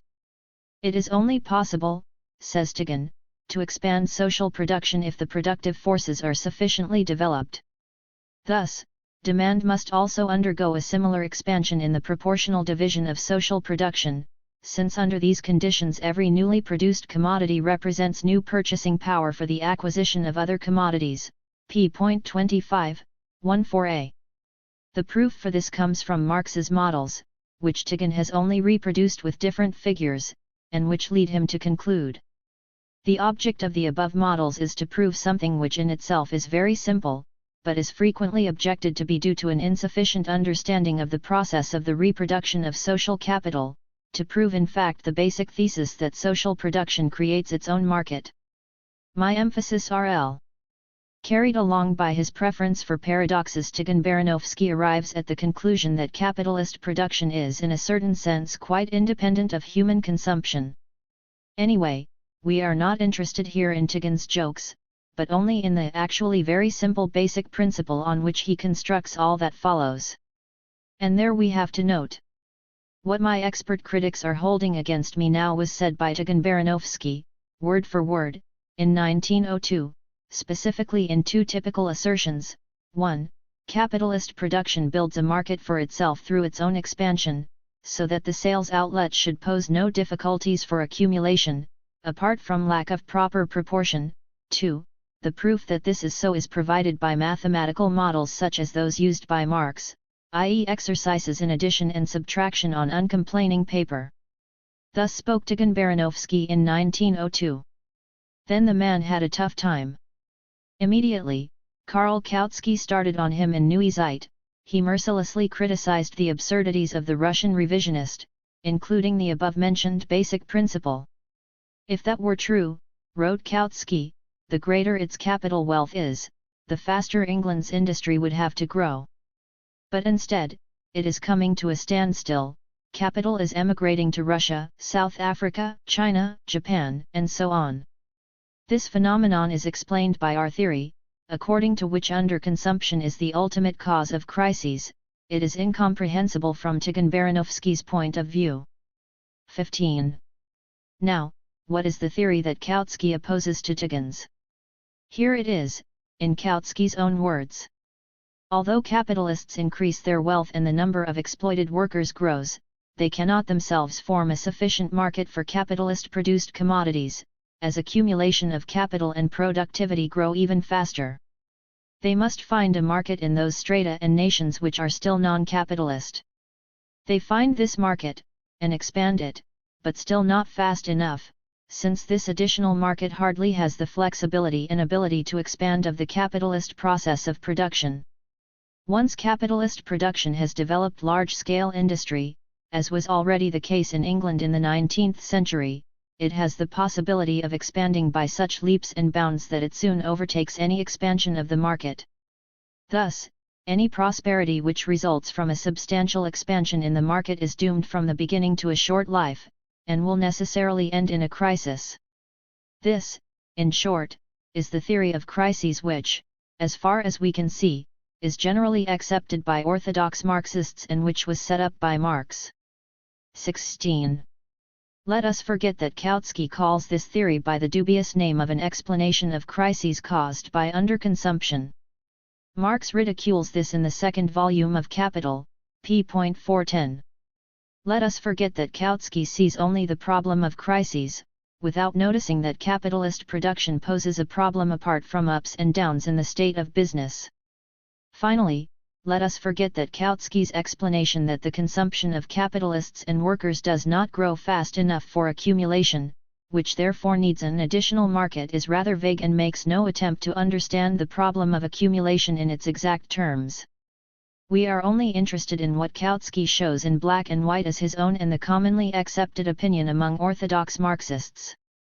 That capitalists and workers alone do not represent a sufficient market for accumulation.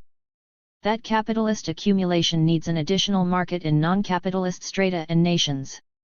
So far one thing is certain: in 1902, when attacking Tikhon Baranovsky, Kautsky refuted the same assertions which the experts used to oppose my accumulation, and the experts attack as a horrible deviation from the true faith the same assertions, only this time dealing with the problem of accumulation in an exact manner, which Kautsky used in opposition to the revisionist Tikhon Baranovsky as the theory of crises generally accepted by orthodox Marxists. And how does Kautsky prove the untenability of his opponent's thesis? Just by using Marx's models?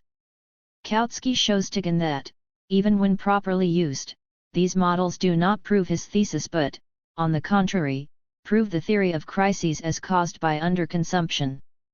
The world shakes to its very foundations. Has the supreme expert understood the nature, aim, and significance of Marx's models even less than Tikhon? But Kautsky draws some interesting conclusions from Tikhon Baranovsky's assertion.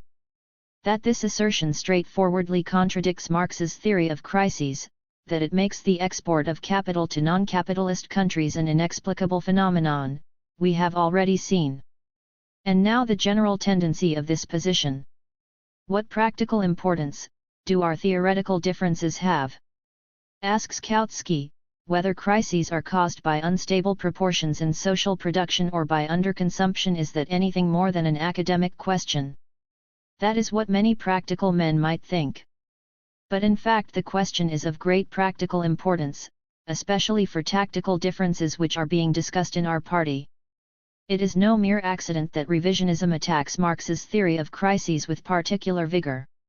And Kautsky demonstrates explicitly that Tikhon Baranovsky's theory of crises basically leads to an alleged moderation of class contradictions. That means it is in the tradition of the theory that believes in the change of social democracy from a party of proletarian class struggle into a democratic party on the left wing of a democratic party of socialist reform. 17. This is how the supreme expert slew the heretic Tikhon Baranovsky 14 years ago on 36 printed pages of Neue Zeit, finally walking away with his victim's scalp in his belt. And now I must stand by and watch the expert pupils of this master damn my analysis of accumulation with the same basic principle that cost the Russian revisionist his life in the hunting grounds of Neue Zeit. It is not quite clear what happens in this adventure to the theory of crises which, as far as we can see, is generally accepted by orthodox Marxists. But something even more original happened. After my accumulation had been destroyed with Tikhon Baranovsky's weapons in Vorwärts, the Bremer Bürgerzeitung, Dresdener Volkszeitung, and the Frankfurter Volkstimme, Otto Bauer's critique appeared in Neue Zeit. This expert also believed in the magical power of mathematical formulae to prove questions of social reproduction, as we have seen. But he is still not completely satisfied with Marx's models.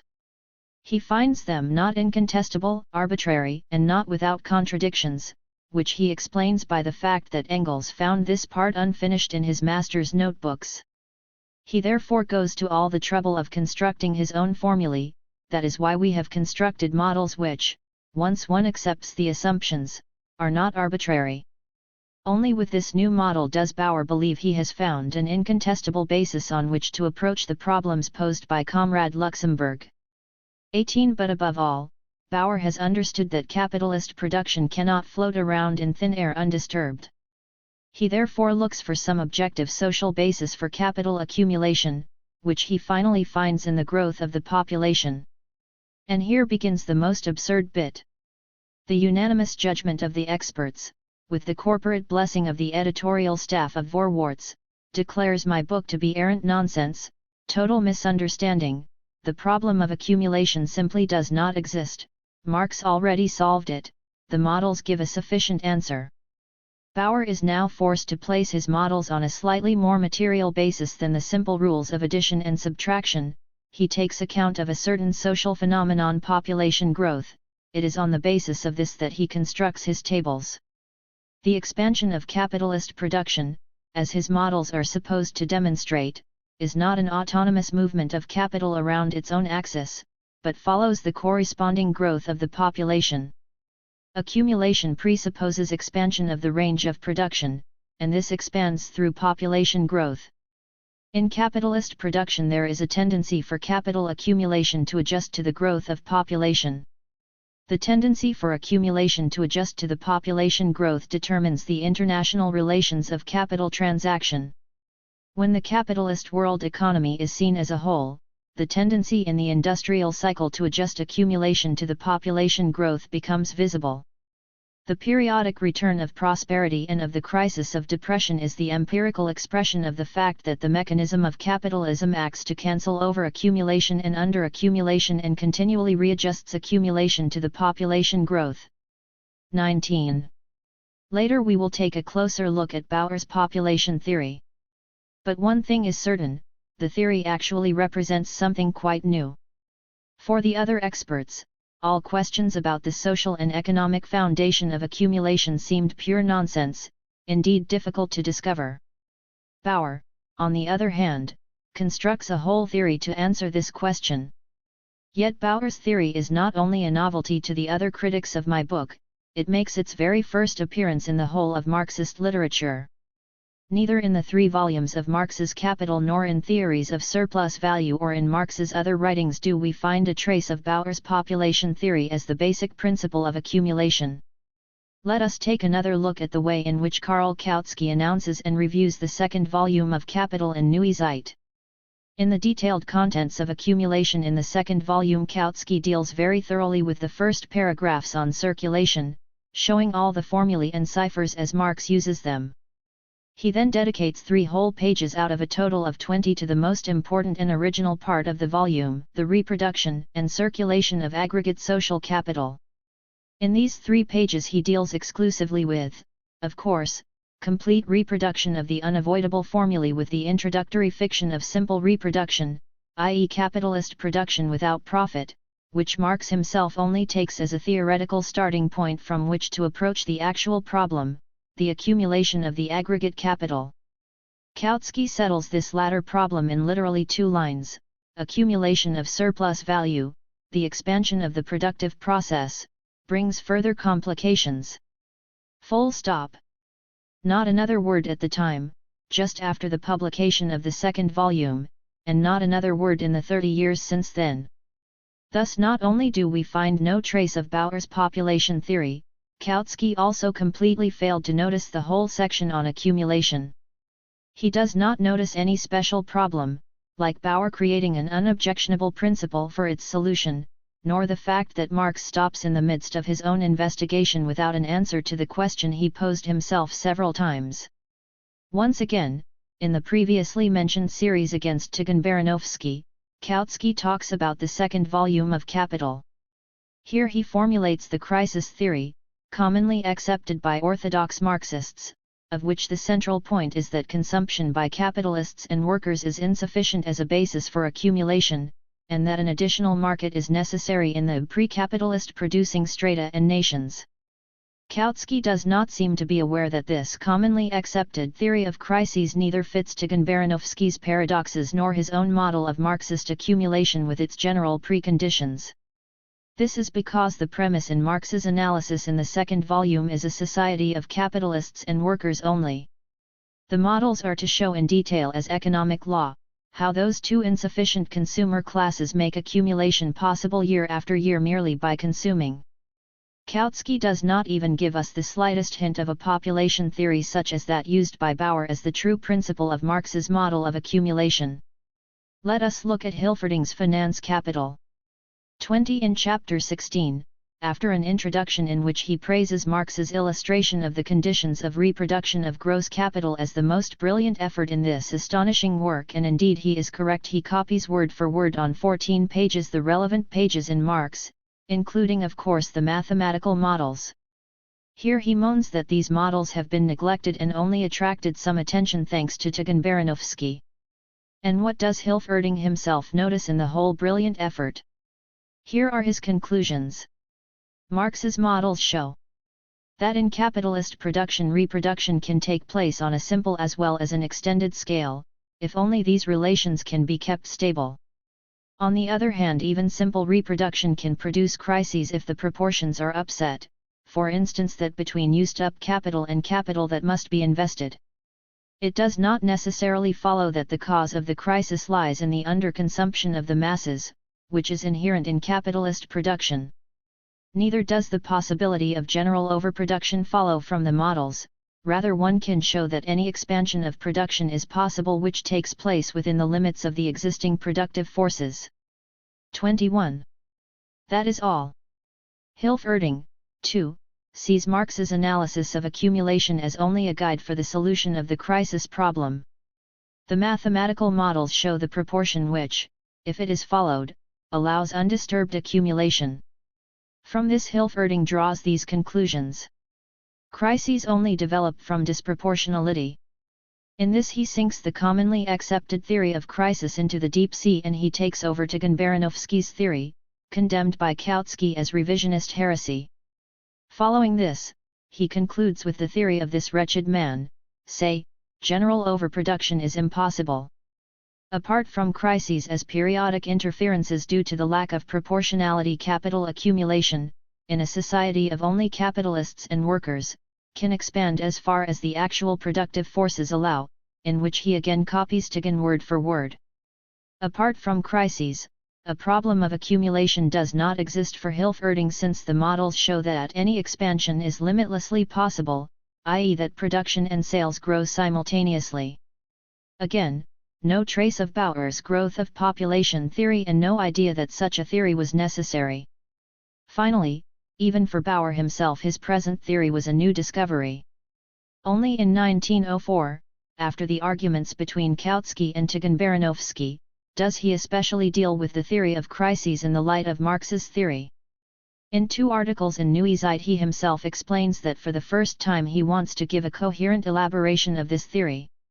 But he attributes the crises mainly to the special form of circulation, the fixed capital, making use of a phrase in the 2nd volume of Capital, which tries to explain the 10-year cycle of modern industry. Not once does Bauer mention the basic importance of the relation between the expansion of production and the growth of population. Bauer's whole theory, the tendency to adjust to the growth of population which now explains the crises and the booms, the accumulation and the international movement of capital from country to country, and finally even imperialism, this supernatural law, which moves the whole mechanism of capitalism and rules it automatically, existed for neither Bauer nor the rest of the world. Now, in answer to my book, it has become the basic theory, the only theory, to put Marx's models on an incontestable foundation. Suddenly and casually this basis appears, in order to solve the problem which allegedly did not exist at all. What shall we think about all the other experts? Let us summarize what has been said. According to Eckstein and Hilferding, and Panikkok as well, a problem of capital accumulation does not exist.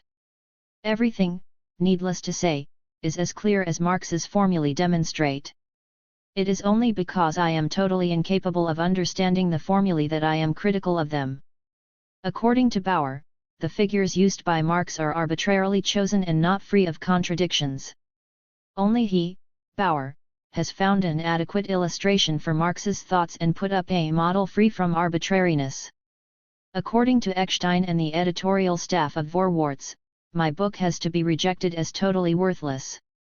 According to the little expert of the Frankfurter Volksstimme, February 1, 1913, it is even highly damaging. According to Bauer there is still a valid kernel hidden in the wrong explanation, it points out the limit of accumulation of capital, Neue Zeit, 1913, number 24, p.873 p.108. According to Eckstein and Vorwärts, my book has not the slightest thing to do with imperialism.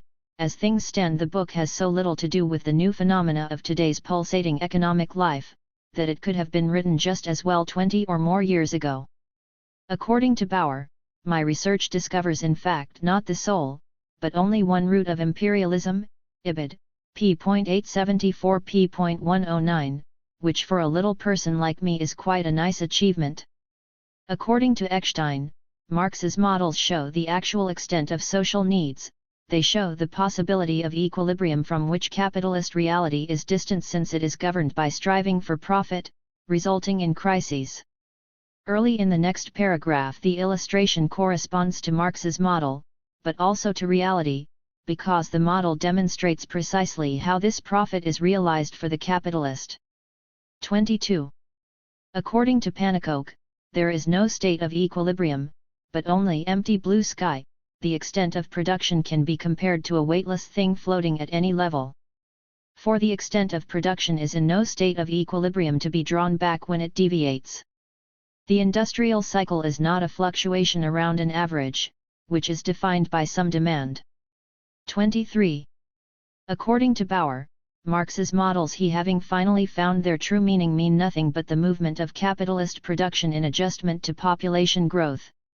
Eckstein and Hilferding believe in the objective economic possibility of limitless accumulation. The models show who buys the products. Eckstein. Pannekoek's weightless thing can all the more float at any level, as he says himself. According to Hilferding, any expansion of production is possible that takes place within the limit of the existing productive forces because, as the models show, the outlet grows automatically with production. According to Bauer, only the apologists for capitalism can talk of the endlessness of accumulation and assert that with the production the consumption power grows automatically. 24. How does it stand now? What do the gentlemen of the jury mean? Was there a problem of accumulation with Marx which none of us had noticed until now, or is the problem still, even after its latest solution by Bauer, the product of my total inability to work with Marx's models, as the Vorwärts reviewer said? Are Marx's models the ultimate truth, infallible dogma, or are they arbitrary and not free from contradictions? Does the problem I dealt with delve to the roots of imperialism, or has it not the slightest thing to do with the phenomena of today's pulsating economic life? And what do those, as Eckstein calls them, now famous models of Marx finally illustrate? Only a theoretical state of equilibrium of production, or a picture of reality, a proof of the possibility of expansion, or a proof of its impossibility in the face of underconsumption, or an adjustment of production to population growth, or Pannekoek's weightless children's balloon, or something else altogether, perhaps a camel or a weasel? It is about time the experts started making up their minds. Meanwhile, let us look at a beautiful picture of clarity, harmony, and perfection of official Marxism in relation to the fundamental section of the second volume of Capital. A fitting reply to the arrogance of these gentlemen who attacked my book so viciously. 25. Since Otto Bauer has relieved me of the bother of arguing with the other experts, I can now turn to Bauer himself. Chapter 3. Bauer's General Criticisms. Naturally, I shall not let myself be drawn into a discussion of Bauer's tabulated calculations. His position and his critique of my book depend mainly on the theory of population which he counterposes to my ideas as the basis of accumulation, and which in itself really has nothing to do with any mathematical models. It is this theory which we must investigate. However, we must first get acquainted with the ways and means, with the method, in which Bauer performs his tabulated manipulations.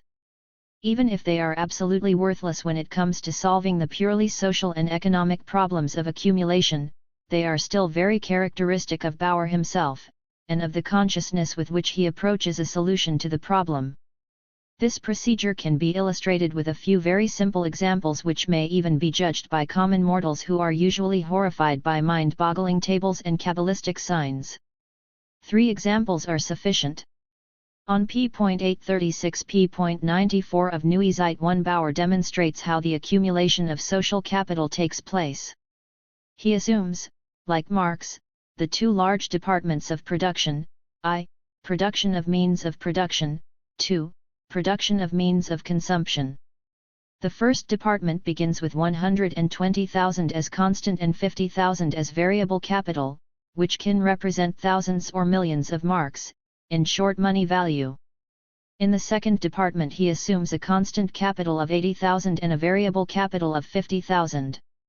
The figures are, of course, arbitrary, but their relations to each other are important, for they express certain economic assumptions from which Bauer proceeds. Thus the constant capital in both departments is greater than the variable, which expresses the stage of technical progress. This predominance of constant capital over variable is greater in the first department than in the second, as technology usually progresses at a faster rate in the first department. Finally, in accordance with this, the total capital of the first department is larger than that of the second. These are all Bauer's own assumptions and, since they agree with Marx's, they are quite laudable. So far so good. Now for accumulation. This begins with Bauer increasing both constant capitals by 10,000 and both variable capitals by 2,500. 2. But he thus immediately abandons his economic premises. 4. 1. The smaller capital of the second department cannot possibly grow by the same amount as the larger capital of the first department, since this would upset their mutual relations, which are determined by technological progress. 2. The additional capitals cannot possibly be distributed in the same way in both departments between constant and variable capital, since the original capitals were not distributed in the same proportion. Once again, Bauer is destroying the technical basis which he himself assumed. So Bauer begins by arbitrarily destroying his own premises with the first step he takes. Why is that? Simply for the sake of arithmetical results, to obtain a smooth calculation by addition and subtraction which would otherwise have been impossible. After expanding production in this way, Bauer tries to show us how the second act of accumulation operates, this salto mortale, the realization of surplus value. He is trying to demonstrate the exchange of the increased amount of goods in such a way that we reach a further step of accumulation, i.e. another expansion of production. This happens on p.863. We are here concerned with the exchange of the two piles of commodities which are the result of the first year's production, 220,000 means of production and 180,000 means of consumption. At first it proceeds as usual, each department uses the biggest portion of its commodities partly directly, partly through exchange to renew the old, used-up capital, and also to provide for the capitalist's own consumption. So far everything is in order, so far, of course, Bauer is following in Marx's footsteps. But now the situation becomes delicate, expansion of production for the next year, accumulation. This procedure is introduced with the well-known quotation, moreover, the capitalists want to use the surplus value accumulated in the first year to expand existing operations and found new ones. p.97 It is no longer our task to concern ourselves with the question we dealt with earlier on, whether the will of the capitalists is sufficient. We agree here with Bauer that a man's will can go a long way, and are concerned only with the manipulation which puts the independent will of the capitalist to work. The capitalists in Bauer's first department want to reinvest 12,500 of their surplus value. Why so much? Because Bauer needs this figure for his calculations to work out. Well, we will submit without complaining to Bauer's plan, and we will only allow ourselves one thing, to stick to his own freely chosen assumptions. To continue, the capitalists in the first department have decided to invest 12,500 of their surplus value in production. They have already put 10,000 of their commodities into their own constant capital, and passed on a further 2,500 to the other department to purchase provisions for the additional workers in their expanded factories, and now a situation arises where they still have 4,666 left over from the total stock of goods. They have already consumed, exchanged their old used-up capital, invested new capital for expansion, and now they still have this embarrassing remainder. What can they do with the 4,666 left over? Of course, let us not forget that the capitalists want to accumulate in the second department as well as in the first. These capitalists in the second department also propose to invest 12,500, although as we have seen they own a much smaller capital, and they even want to distribute them in the same way. Their vanity to imitate their richer colleagues even makes them neglect technical factors. However that may be, in order for this expansion to take place they need an additional portion of means of production from the first department, Could this be an opportunity to get rid of the unconsumable remainder from that department? No, that has already been taken care of, it has already happened. The expansion of Department 2 has already proceeded according to plan, namely according to the plan invented by Bauer himself. There is not even room there for one more nail. And yet, after all this, there is still a remainder of 4,666 in the first department. What are we to do with this? Where do they find their outlet? Bauer asks. And now the following happens. The capitalists in the consumer goods industries transfer a part of the surplus value accumulated during the first year to the means of production industries. Either they themselves found factories to produce means of production, or they transfer part of their accumulated surplus value via banks to the capitalists in the means of production industries for their use, or they buy shares in companies which manufacture means of production. Thus, the means of production industry sells commodities worth 4,666 to that capital which has been accumulated in the consumer goods industry, but is to be invested in the means of production industry. Therefore, apart from means of production worth 85,334, which fully covers their own demand, the consumer goods industry buys means of production worth 4,666, which are meant to produce means of production. 3.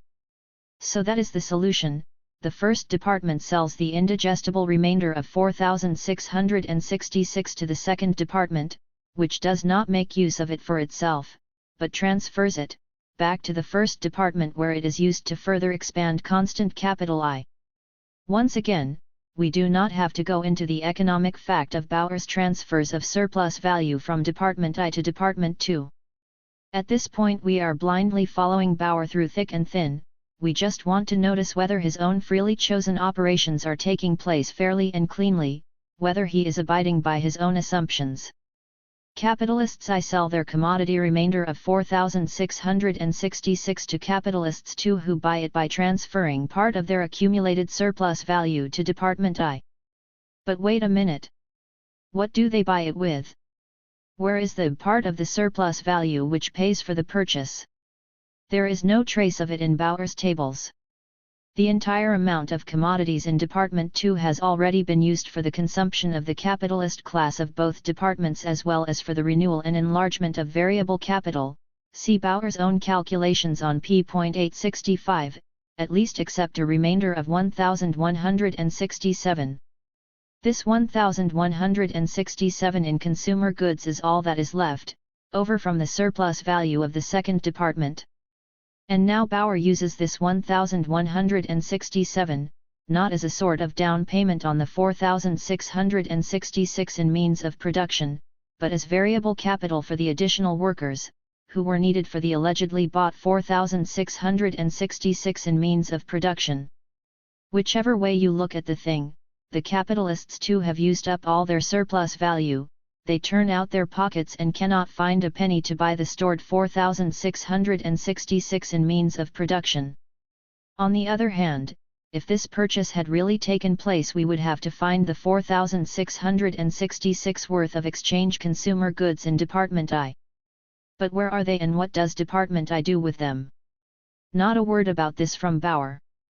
The mystical 4,666 in consumer goods which would have to be exchanged at the purchase have disappeared without a trace. Or should we imagine the proceedings as follows?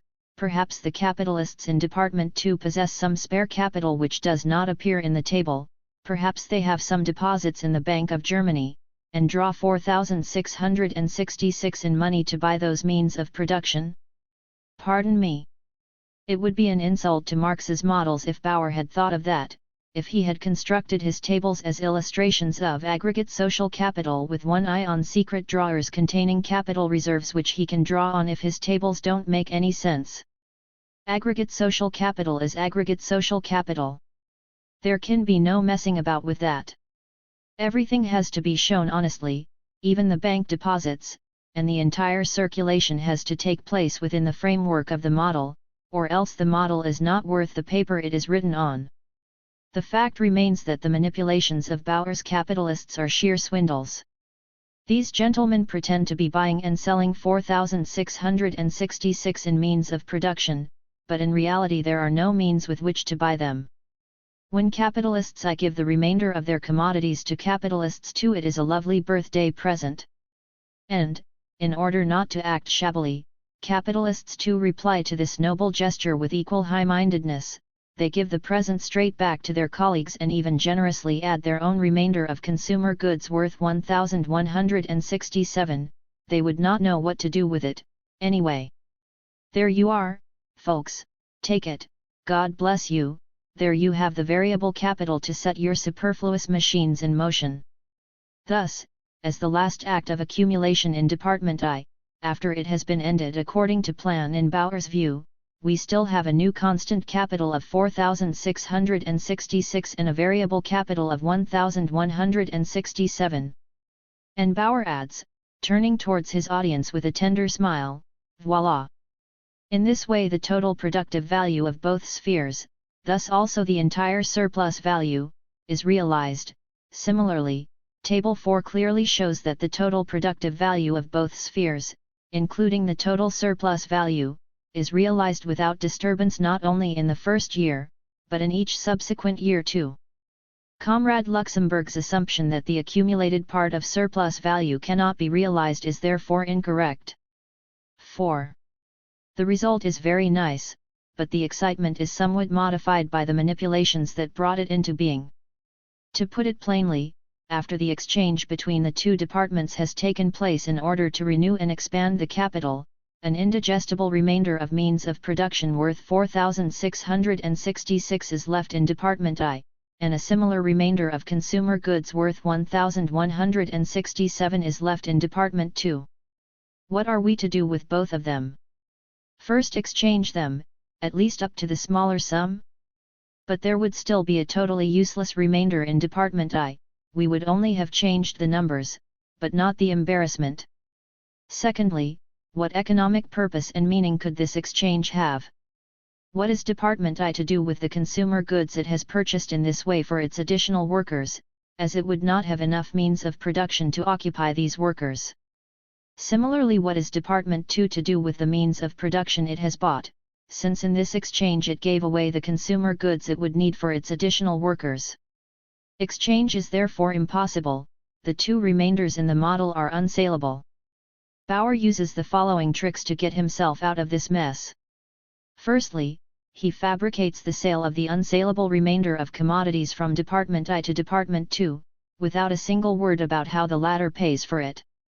Secondly, after the fabricated sale, he lets capitalists too do something even more original. With the newly acquired means of production they walk out of their own department into the other and invest them there as capital, and thirdly, they take with them their own unsaleable consumer goods, likewise to invest them in the other department as variable capital. One wonders why Bauer thought up this original transaction instead of simply leaving the surplus means of production in the first department and letting it be used there for expansion, which is what finally happens according to his tricks.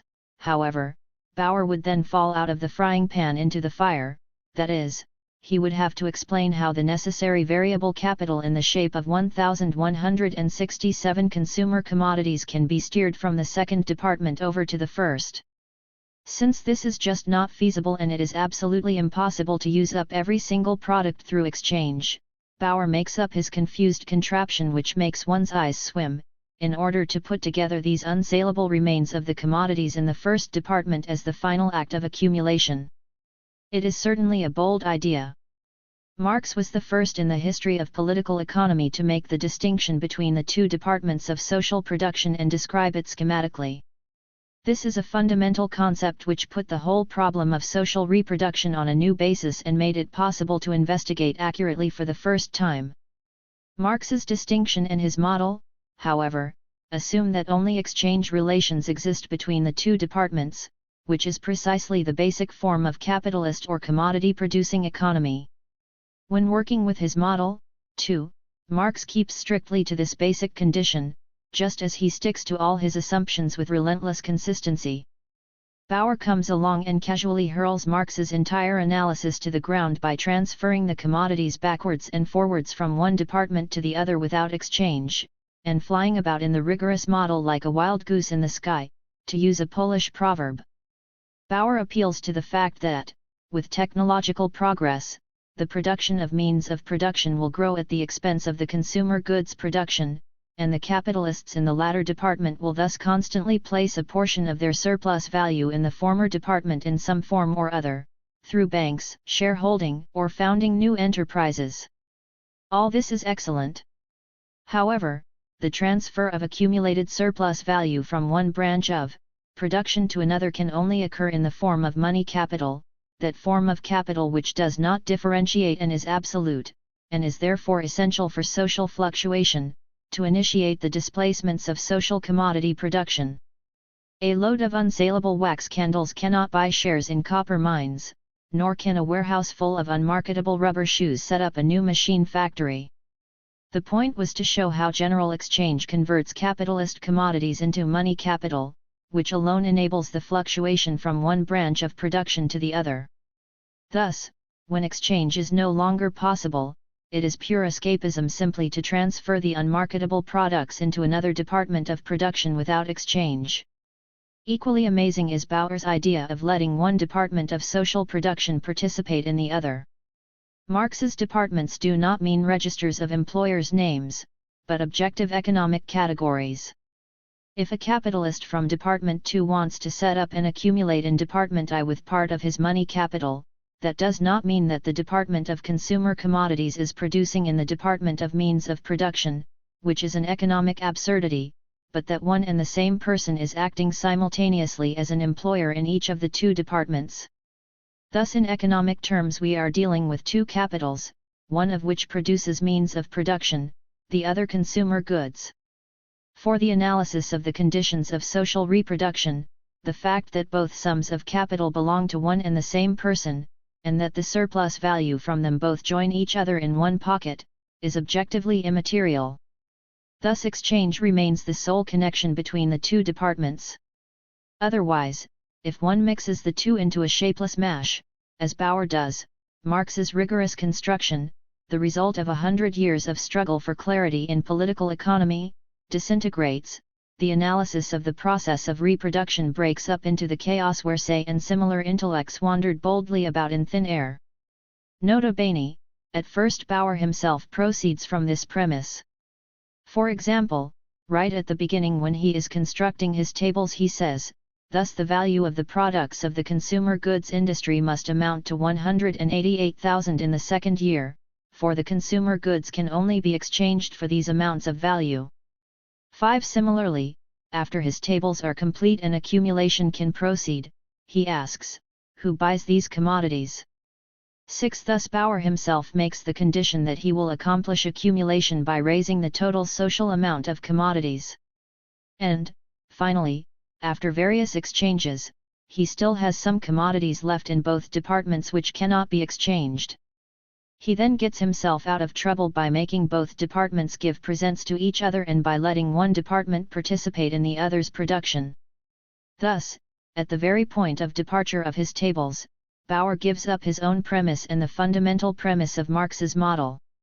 And now a third example. As is well known, Marx develops his models for the illustration of accumulation on the assumption that constant capital is in a fixed relation to variable capital, and that the rate of surplus value is equally fixed when capital is also growing progressively. In my book I explain, amongst other things, that it is this assumption which cannot be reconciled with real life, and that facilitates the smooth process of accumulation in Marx's models. The mere consideration of technological progress, i.e. of the gradual alteration of the relation between constant and variable capital, and the increase in the rate of surplus value, would, I said, pose insuperable problems for the explanation of accumulation in Marx's models. It would show that accumulation simply cannot be confined to the mutual relations of purely capitalist industry. Now Otto Bauer, unlike Marx, takes good note of technological progress in his tables, and incorporates it into his calculations in the most explicit way, so that he lets constant capital grow twice as fast as variable capital from year to year. Indeed, as he expounds his theory further, he assigns a determining role to technological progress in the variation in the state of business. But what do we see over the page? In the same breath, Bauer assumes a fixed and constant rate of surplus value to simplify the investigation. 7. Nota bene, scientific analysis can ignore the conditions of reality or combine them at will to simplify the subject, as the occasion demands. The mathematician may lower or raise his equation as he wishes. A physicist may plan experiments in a vacuum to explain the relative speed of fall of bodies. Similarly, the political economist may leave out concrete conditions of economic life for certain purposes of investigation. In the whole of the first volume of Capital, Marx proceeds from the assumption that 1. All commodities are sold at their value, and 2.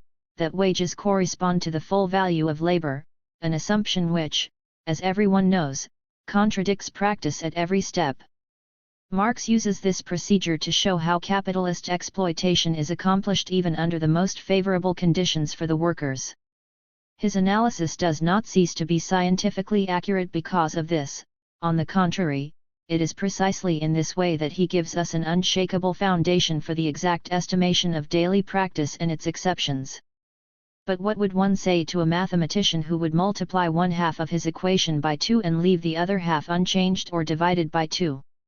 What is one to think of a physicist who would compare the relative speed of fall of various bodies, one in an atmosphere and the other in a vacuum?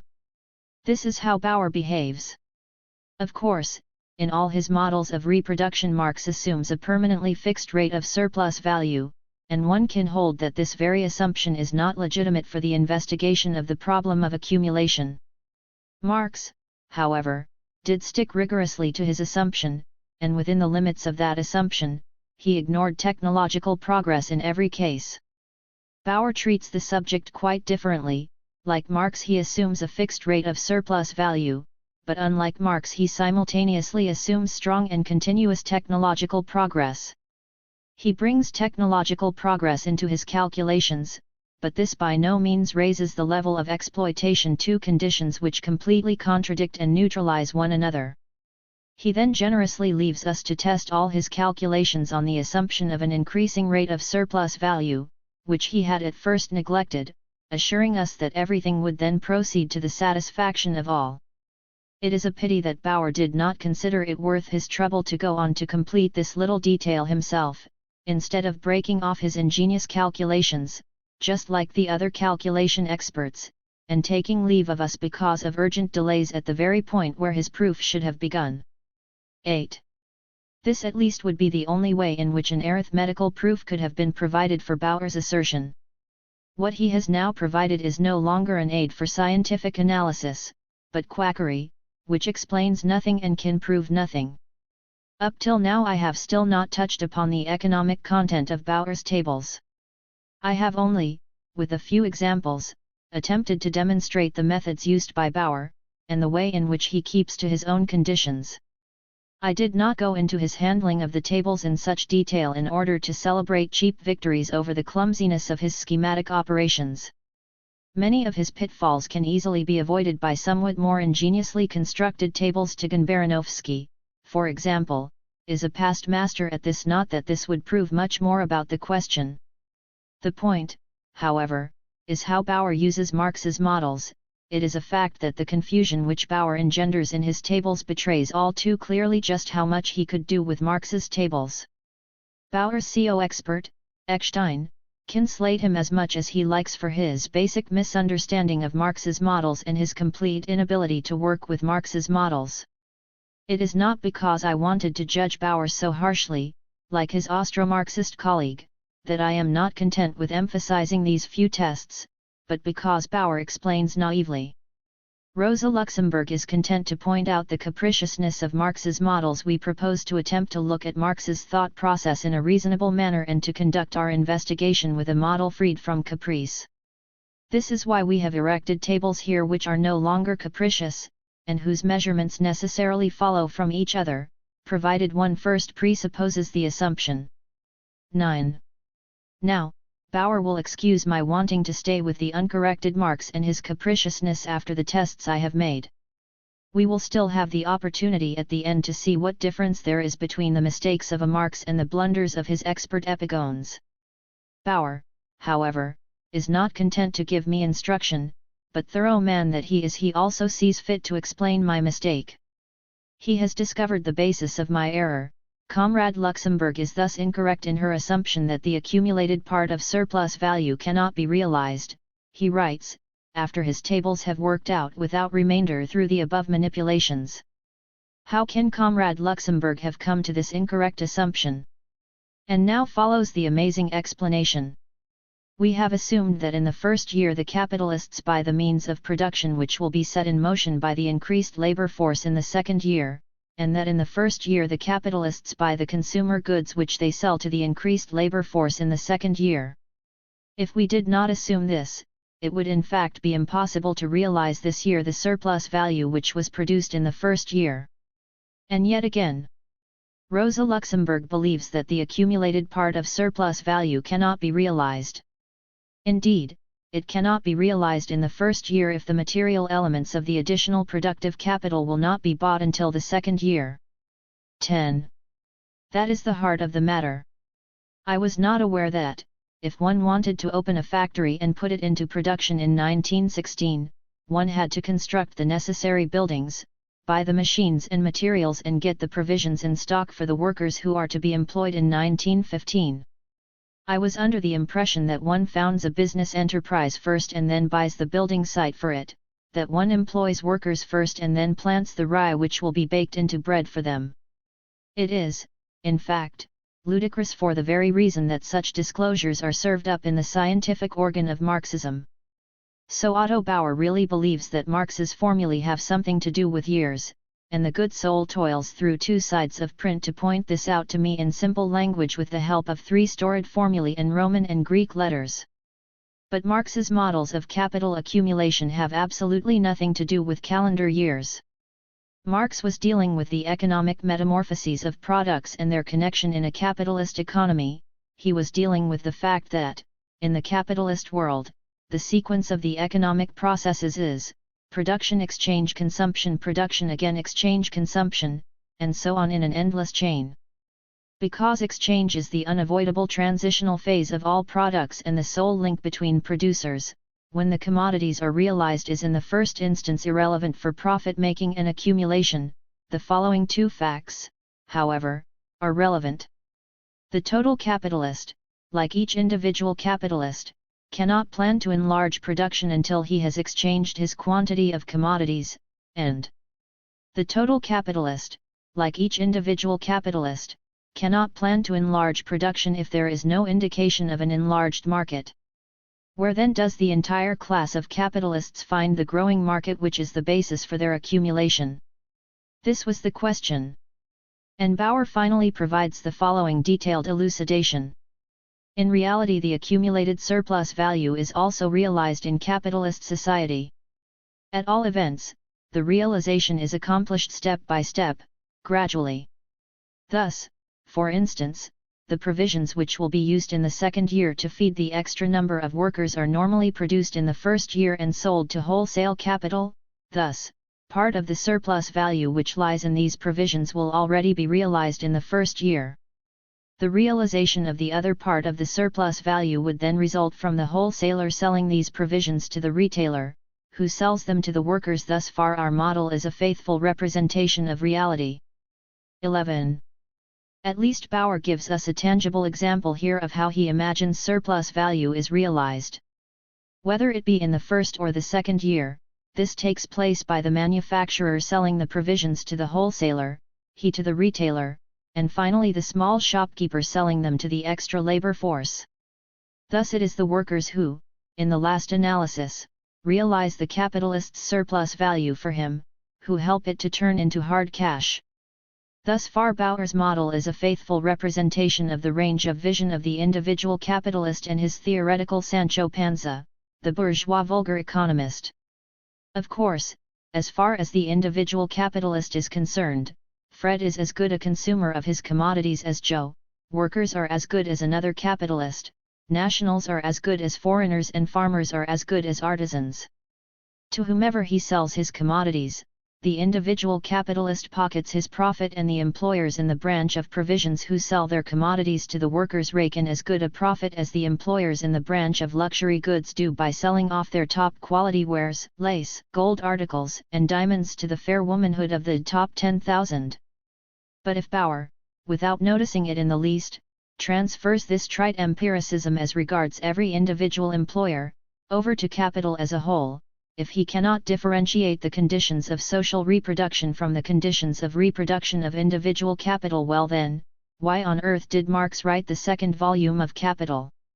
For the very heart of Marx's theory of reproduction, the decisive achievement of the amazing work, as Bauer's colleague, Hilf Erding, calls it, lies in the fact that Marx had finally extracted out of the chaos of contradictions and fumbling attempts of Kenne, Adam Smith, and their poor imitators who followed them, for the first time and with classical clarity, the fundamental distinction between the two categories, individual capital and aggregate social capital and their movements. Let us examine Bauer's ideas from this point of view in the simplest possible way. Whence do the workers get the money with which they are to buy the provisions and thus realize the capitalist's surplus value? The individual capitalist does not give a tinker's damn where his customer's mammon comes from, as long as he has some it can be given, stolen, or earned by prostitution. For the entire class of capitalists, however, there remains the unshakable fact that the workers receive the means to satisfy their needs from the capitalists themselves in exchange for labor in the form of wages. As I have explained above, they receive these in two different forms, according to the conditions of modern commodity production, first as money, then as commodity, in which way the money always returns to its point of departure, the pocket of the capitalist class. This circulation of variable capital completely exhausts the purchasing power of the workers and their contact by way of exchange with the capitalist. Thus, if provisions are allotted to the workers, that does not mean, speaking in social terms, that capital is realizing surplus value, but that it is delivering variable capital in commodities, material wages, thus retrieving its own capital from the previous period in an equal amount of money capital. Thus, according to Bauer's formula, the so-called realization of surplus value consists in the capitalists repeatedly exchanging a portion of new capital in commodity form against an equal portion of capital in money form which already belonged to them. In reality, the class of capitalists does indeed carry out this transaction, since they must bow to the sad necessity of giving their labor force a portion of the total product as means of subsistence, so that they can produce new surplus value in commodity form. But the capitalist class never imagines that it is realizing its previous surplus value through this process. This was reserved for Bauer to discover. 12. At all events, Bauer himself dimly suspects that the conversion of surplus value into variable capital represents anything but realization of surplus value. For instance, he does not say a word about it as long as he is dealing with the renewal of variable capital within the old framework. That clever trick does not start until the additional workers appear. Workers who have already been employed by capital for years simply receive wages first as money, then as provisions and produce surplus value in return. However, workers who have been taken on recently with the expansion of operations accomplish even more. They realize the capitalist's surplus value by using the money wage they receive from the capitalists to buy provisions from these same capitalists. Workers in general only realize their own commodity labor power for themselves and do enough for capital when they produce surplus value. But the so-called additional workers are supposed to accomplish a double miracle for capital. They produce surplus value in commodities, and they actually realize this surplus value in money.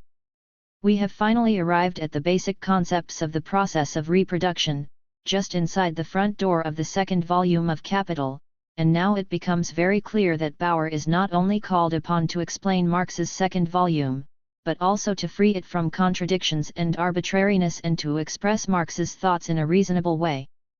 Bauer crowns the general section of his critique of my book with the following passage. Comrade Luxemburg believes that the commodities which contain alpha plus beta, for common mortals, the commodities containing the surplus value destined for capitalization RL, must be sold outside the capitalist world to make the realization of their surplus value possible. What sorts of commodities are they? They are those means of production capitalists need to expand their productive apparatus and those commodities needed to feed the additional workers. Astonished at my obtuseness, Bauer exclaims. If those commodities were thrown out of the capitalist world, there would be no production on an expanded scale possible during the following year. Neither the means of production necessary for the expansion of the productive apparatus nor the necessary provisions to feed the increased labor force can be supplied. The elimination of this part of the surplus value from the capitalist market would not make accumulation possible, as Rosa Luxemburg thinks, but rather make any accumulation impossible. 13. Again, he states categorically at the end of his article, the part of the surplus product which contains accumulated surplus value cannot be sold to the peasants and petty bourgeoisie in the colonies as it is needed in the capitalist country itself to expand production. 14. Good God, are there words for such thinking, for such criticism? We are back again in the realm of economic innocence on the level of the good old von Kirschmann 15 or the honorable Russian arch-Confucianist Woronzow. 16. Bauer seriously believes that capitalist commodities disappear altogether if they are thrown away to non-capitalist strata or countries, as if they were tossed into the sea. He did not notice one fact which every child knows these days, that, if commodities are exported, they do not get lost, but are exchanged. Usually other commodities are bought from these non-capitalist countries and strata, which supply the capitalist economy with means of production and consumption. He grandly calls what is everyday reality in the history of capitalism, ignorance on my side, and, what is more, highly injurious to capitalism. This is indeed astonishing. From the 1820s to the 1860s, English capitalism threw away coal and iron to the then non-capitalist North and South America, and it did not perish but grew and developed rosy cheeks. German capitalism eagerly exports machines, iron, locomotives, and textiles to Turkey, and does not collapse. Rather, it is prepared to set the world on fire to monopolize this trade to an even greater extent. In order to open up opportunities to throw away capitalist commodities to non-capitalist China, France, and England conducted bloody wars for 3 decades in East Asia. The united capital of Europe undertook an international crusade against China at the turn of the century. Trade, exchange with peasants and artisans, non-capitalist producers in Europe is one of the most common phenomena in every country today, and at the same time, as everyone knows, the unavoidable precondition for the existence of capitalist industry. And there is Otto Bauer suddenly declaring, if capitalists were to throw away into the non-capitalist world the commodities which they and their workers do not consume themselves, accumulation would become impossible. As if capitalist development would be historically possible if capital were dependent solely on self-produced means of production and consumption.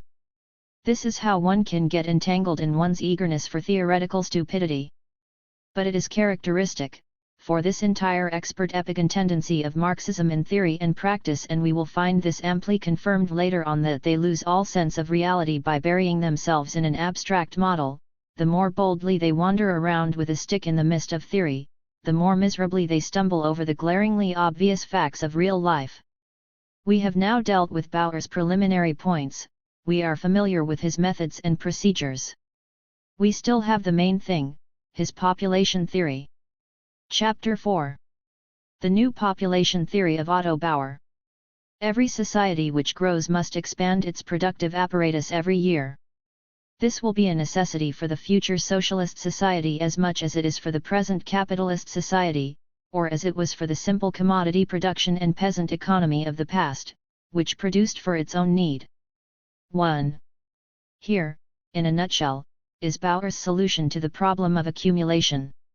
In order to accumulate, capital needs a steadily increasing outlet to make the realization of surplus value possible. Where does the outlet come from? Bauer answers, the population in capitalist society grows, like that in any other society, thus increasing the demand for commodities and giving the foundation for accumulation in general. In capitalist society there is a need for capital accumulation to adjust to population growth. 2. From this central point Bauer deduces the characteristic movements of capital and its forms. First is the state of equilibrium between production and population, i.e. the median around which the fluctuations take place. Bauer assumes, for the sake of illustration, that the population grows by 5% annually. Variable capital must grow by 5% if the equilibrium is to be maintained. Technological progress increases constant capital, dead means of production, at the expense of variable capital, wages for the labor force. To stress that fact, Bauer assumes that it grows twice as fast, i.e. by 10% yearly. On this basis he constructs one of his incontestable tables, which we already know about and which now only interest us for their economic content. In these tables Bauer entirely disregards the total social product. He reaches the conclusion, the expansion of the field of production, which is a precondition of accumulation, is provided by population growth. 3. The vital point of this state of equilibrium which allows undisturbed accumulation is conditional on variable capital growing at the same rate as the population. Let us take a short look at Bauer's basic law of accumulation. In his example, population grows at the rate of 5% per annum, and so variable capital must also grow by 5%. What does this mean? Variable capital is an amount of value, the sum of wages paid to the workers, expressed in a certain amount of money. This can represent different totals of goods. In general, assuming technological progress and increasing productivity, a relatively decreasing sum of variable capital corresponds to a constant amount of means of consumption. If population grows by 5% annually, variable capital has only to grow by, let us say, 4 3/4, 4 1/2, 4 1/4, 4% etc., to provide an equal standard of living. And Bauer does indeed assume general technological progress. To express that, he presupposes a growth of constant capital which is twice as fast. Given this assumption, an increase of variable capital parallel with the growth of population is conceivable only in one situation, if, in spite of rapid technological progress in all branches of production, increasing productivity of labor prices remain unchanged. But that would not only be theoretically the funeral of Marx's theory of value, but also, in practice, incomprehensible from the capitalist point of view, since the lowering of prices is a weapon in the competition struggle, a stimulant for individual capital to become a pioneer of technological progress. But wait! Must we think that money wages remain unchanged in spite of increasing productivity and cheapening of provisions, as the workers' standard of living rises with this progression? The social rise of the working class is taken into account in this. But if the rise in the workers' standard of living is so strong that variable capital, sum of money wages, must grow year after year in exactly the same proportion as the working population, then this means that all the technological progress is for the benefit of the workers alone. The capitalists could neither increase their standard of living nor the rate of surplus value. As we know, Bauer does assume a constant rate of surplus value. He claims that he only assumes it for the sake of simplicity. To begin with, to help us intellectual dimwits grasp the rung of his theory. But in reality this assumption is the economic foundation of Bauer's theory, as we can now see, and the entire state of equilibrium is dependent on it. Bauer admits this quite explicitly himself. Our model, Table 4, presupposes that, 1. The working population grows by 5% each year, 2. Variable capital grows at the same rate as the working class, 3. Constant capital, i.e. the cost of dead means of production, grows faster than variable capital to the degree required by technological progress. Under these conditions it is not astonishing that there are no difficulties in the realization of surplus value. 4. Yes, but these conditions themselves are quite astonishing. For as long as we are not wandering around in thin air but standing on the surface of this capitalist earth, what incentive do the capitalists have to make use of technological progress and to invest ever larger sums in constant capital if the whole benefit is only for the working class? According to Marx, the creation of relative surplus value, the increase in the rate of exploitation through the cheapening of the labor force, is the only objective reason for the capitalist class as a whole to promote technological progress, it is the real objective result of the competition of individual capitals, aiming unconsciously for extra profit. Bauer's astonishing assumption is a pure economic impossibility as long as capitalism exists. If we proceed with him, assuming technological progress, i.e. a rise in the productivity of labor, it clearly follows that variable capital, the sum of wages, cannot possibly grow at the same rate as the population. If population grows at a constant rate, variable capital can grow only at a steadily decreasing rate, let us say at 45/6, 44/5, 4/3, 4.5%, etc. And in reverse, to make variable capital grow with the regularity of 5% per annum, the population would have to grow at an increasing rate, let us say 5.1/4, 5.5, 5.3, 6%, etc. Bauer's law of equilibrium collapses like a house of cards.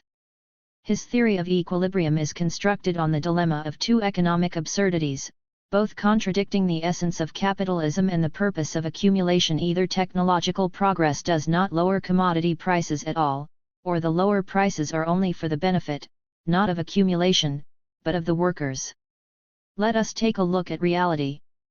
Bauer's assumption of a 5% growth rate Indiana the population is, of course, only theoretical. He could just as well have chosen 2 or 10%. But real population growth is by no means immaterial, since, according to Bauer, capitalist development must adjust to it. On this basic principle rests his entire theory of accumulation. And what is the real population growth, for instance, in Germany? Growth per annum, according to official statistics, was 0.96% between 1816 and 1864, and 1.09% between 1864 and 1910. Thus, in reality, the rate rose in almost a century from 0.96 to 1.09%, a rise of 0.13%.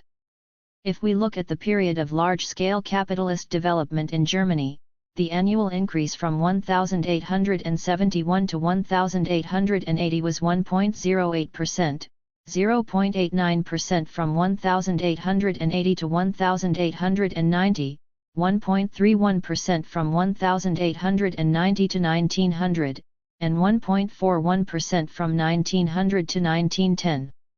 Here, too, there is an increase of a third within 40 years. How does that correspond to the rate of growth of German capitalism during the last quarter of the century? If we look at other capitalist countries, we see even better examples. According to the latest census figures, the annual population growth is %. Austro-Hungary 0.87. European Russia 1.37. Italy 0.63. Romania 1.50.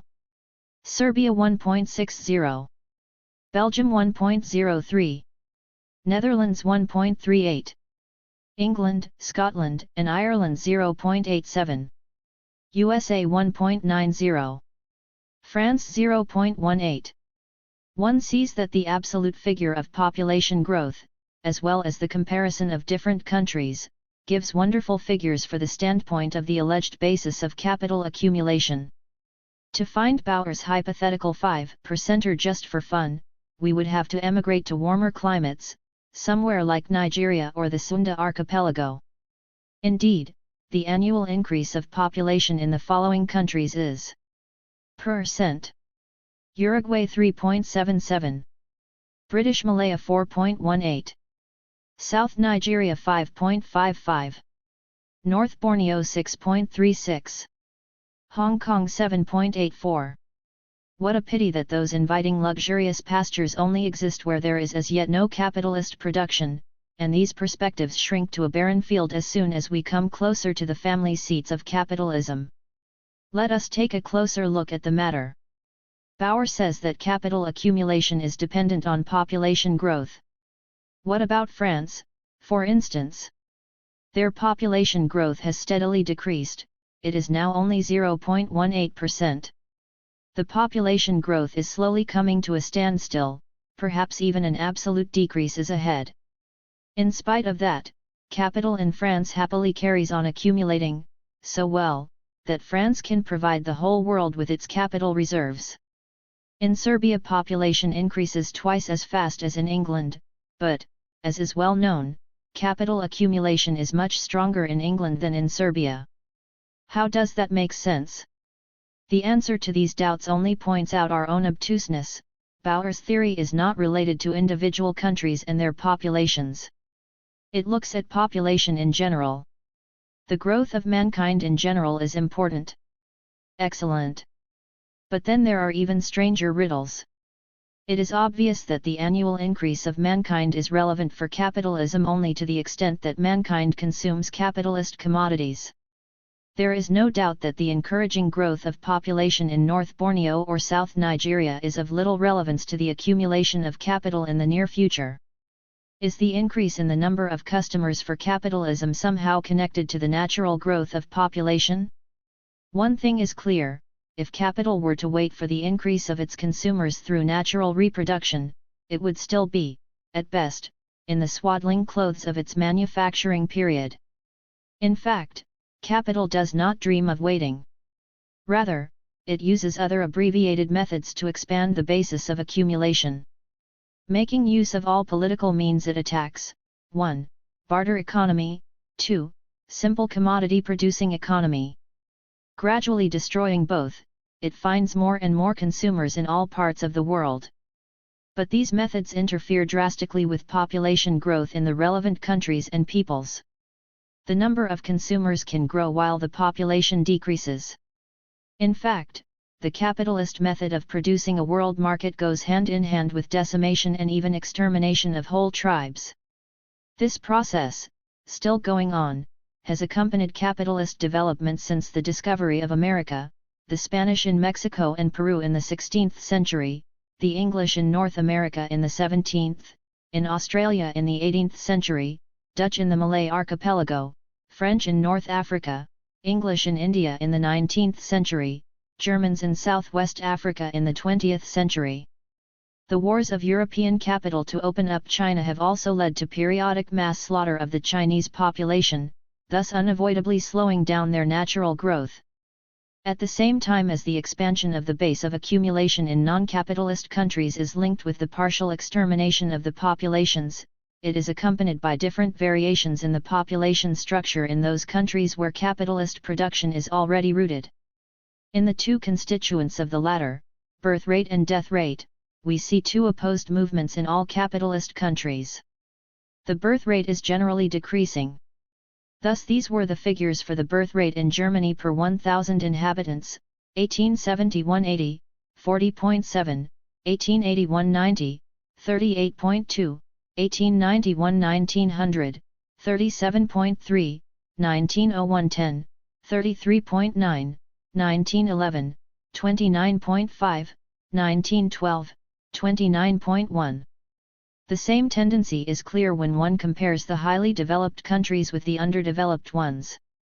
Per 1,000 in Germany there were born, 1911-12, 28.3, in England, 23.8, in France, 19.0, in Portugal, 39.5, in Bosnia and Herzegovina, 40.3, in Bulgaria, 40.6, in Romania, 43.4, in Russia, 46.8.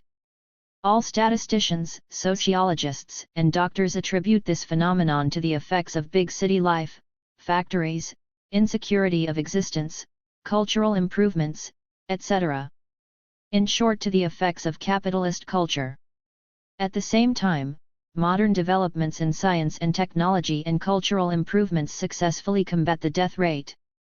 Thus in Germany per 1,000 inhabitants, per annum, there died, 1,871 to 80, 28.8, 1881-90, 26.5, 1891-1900, 23.5, 1901-10, 19.7, 1911, 18.2, 1912, 16.4.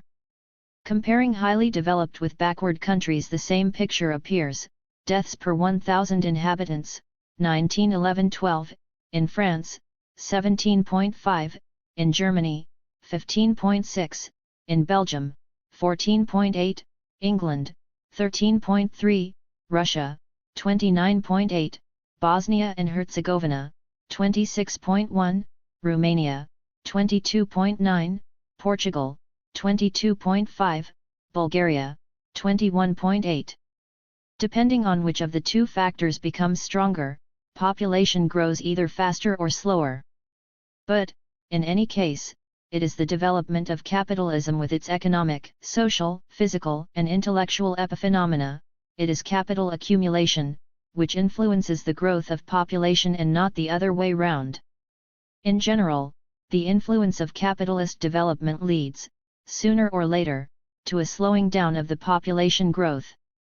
The examples of Hong Kong and Borneo, contrasted with Germany and England, and of Serbia and Romania with France and Italy, are explicit enough. After all this, the conclusion is at hand. Bauer's theory stands the actual relationship on its head.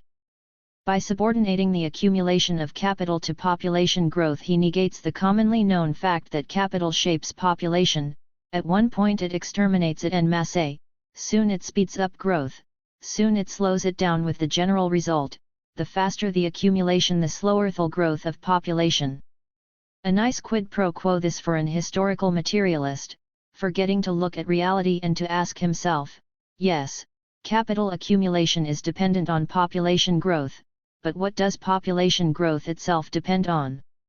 Friedrich Albert Lang V said in his History of Materialism, "We still have these days so-called philosophers in Germany, who write, in a sort of metaphysical clumsiness, great treatises on the origins of ideas, perhaps even claiming accurate observation by means of the inner sense without even considering the fact that there are nurseries, perhaps even in their own homes, where one can observe the symptoms of the origin of ideas with one's own eyes and ears. I do not know whether there are still such philosophers in Germany today.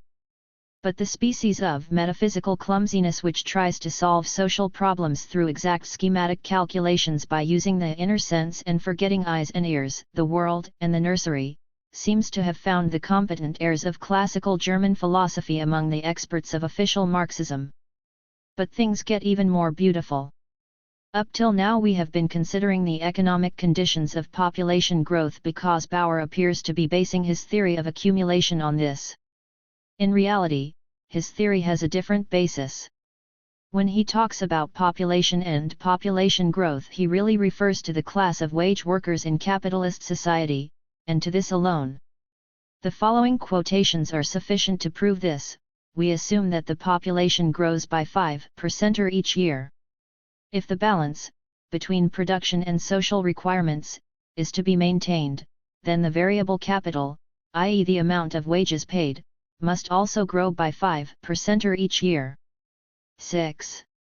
If the consumption by the population, on which production is calculated, is equal to the variable capital, i.e. the amount of wages paid, then this population can only refer to the workers. But Bauer himself formulates this quite explicitly. The acquisition of provisions for population growth is expressed through the increase in variable capital. 7. He states this even more categorically in the following passage, which I have already cited. Our model assumes, 1. That the working population grows by 5% yearly, 2. Variable capital grows at the same rate as the working class, 3. Constant capital, i.e. the cost of dead means of production, grows faster than variable capital to the degree required by technological progress. Under these conditions it is not astonishing that there are difficulties in the realization of surplus value. 8. Nota bene, according to Bauer's assumption there are only two classes in society, workers and capitalists. For in a society, he says a few lines later, which consists solely of capitalists and workers, there is no income for the unemployed proletarian other than earned income, 9 etc. This assumption is by no means incidental, on the contrary, it is highly important for Bauer's attitude to the problem, for his task, like that of the other experts, is to disprove me by showing that, according to the model, capital accumulation is possible and can proceed smoothly even in a society with exclusively capitalist production, consisting solely of capitalists and workers. Thus there are only two social classes in Bauer's theory, capitalists and proletarians. But the growth of capital accumulation is related only to the class of proletarians. First, Bauer reduces the population simply to workers and capitalists, with his explicit assumption, then he silently reduces it, with his operations, to workers. These are the population to whose needs capital adapts. Thus, when Bauer takes an annual population growth of 5% as a basis for his schematic exposition, this means that only the population of workers grows annually by 5%. Or perhaps we should see this increase in the proletarian class as only a part of the normal regular increase of 5% annually Indiana the total population. But that would be an entirely new discovery, and professional statisticians have long since proved that in present-day society each class follows its own population laws. Bauer is not, in point of fact, thinking of a regular increase in the total population. At any rate, this is not valid for his capitalists whose annual growth rate, as can be easily proven, is nothing like 5%. On p.835 Bauer gives the following figures for the consumption stock in the 4 consecutive years: 75,000, 77,750, 80,539, and 83,374. If Bauer assumes that the workers' wages rise with these numbers, then we are justified in assuming that the capitalists' standard of living is at least faring no worse than the workers', and that their income for consumption is keeping pace with their growth. If that is so, the following figures follow in Bauer's model from the capitalists' consumption, for the resulting annual increase in the capitalist class in the corresponding 4 years: 5% in the second year, 3.6% in the third, 3.5% in the fourth. If that were to continue, Bauer's capitalists would soon start to die out, which would solve the problem of accumulation in the most peculiar way. But we are not concerned here with the individual fates of Bauer's capitalists. The point here is to establish that Bauer always means growth of the working class when he talks about population growth as the basis of accumulation. Bauer finally spells it out himself, by explaining on p.869. The rate of accumulation, must continue to increase in this way until the equilibrium between the growth of variable capital and population growth has been restored. With equal clarity he lays down the general rule once again on p.871. In capitalist society the accumulation of capital tends to adjust to population growth. This adjustment is complete as soon as variable capital, i.e. the amount of wages, increases at the same rate as the population of workers, but constant capital grows faster, at a rate required by the development of the productive forces. Bauer puts it at its simplest at the end of his article, where he summarizes the main points. To begin with, in an isolated capitalist society, like that on which his model is based, accumulation is limited by the increase of the working population. Since with a given organic composition of capital the amount of accumulation is determined by the increase in the number of available workers, etc. 10. Thus the whole thing is brilliantly clear. Under the pretext of the adjustment of capital accumulation to population growth, Bauer makes capital depend solely on the working class and its natural growth. We say natural growth expressly because in Bauer's society, which knows no middle classes but only capitalists and proletarians, the proletariat is barred from recruiting from the petty bourgeois and peasant strata and can thus only increase by natural reproduction. Bauer makes this very adjustment to proletarian population into the pivot of the capitalist business cycle. We must examine his theory from this point. We have seen that the equilibrium between social production and consumption is reached when variable capital, i.e. that part of capital which is set aside for wages, grows as fast as the population. However, the mechanics of capitalist production are continually trying to upset this equilibrium, first downwards to under-accumulation then upwards to over-accumulation. Let us start by considering the first movement of the swing. If the first rate of accumulation is too weak, says Bauer, i.e. if the capitalists do not put aside enough new capital to be used in production, the growth of constant capital lags behind that of the number looking for work. We can call the state which then appears the state of underaccumulation. 11. Bauer then describes this state in more detail. The first effect of underaccumulation is the formation of an industrial reserve army. A section of the increased population is out of work. The unemployed proletarians exert pressure on the wages of the employed, wages sink, the rate of surplus value rises. For in a society consisting solely of capitalists and workers there is no other income for the unemployed proletarians but wage income.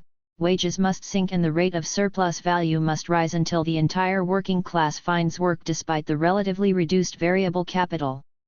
The change which occurs because of this in the distribution of the product is brought about by the fact that, with the increasing organic composition of capital, which expresses technological progress, the value of the labor force has fallen and thus created relative surplus value.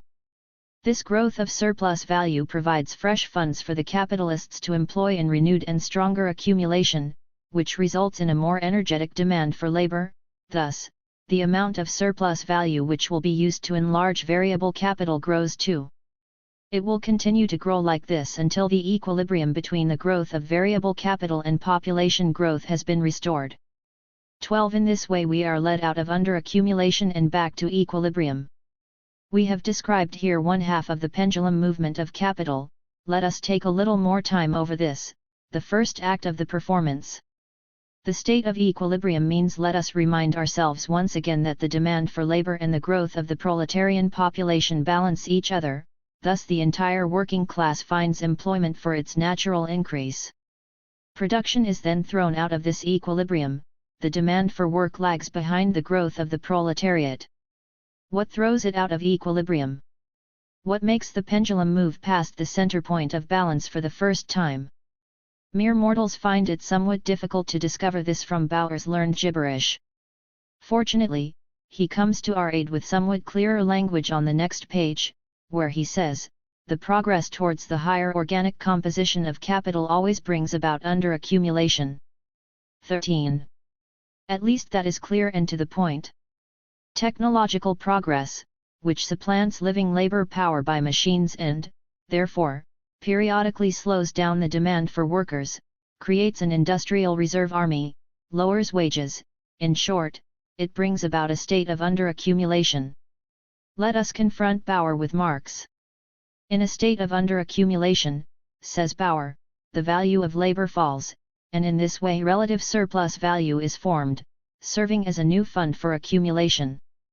If the use of machines makes a portion of the increased population unemployed and wages fall under the pressure of these unemployed, that still does not mean that the value of labor sinks, it does mean that the price of the commodity labor, the money wage, falls below its value, i.e. below the standard of living previously attained by the workers, as a result of excess supply.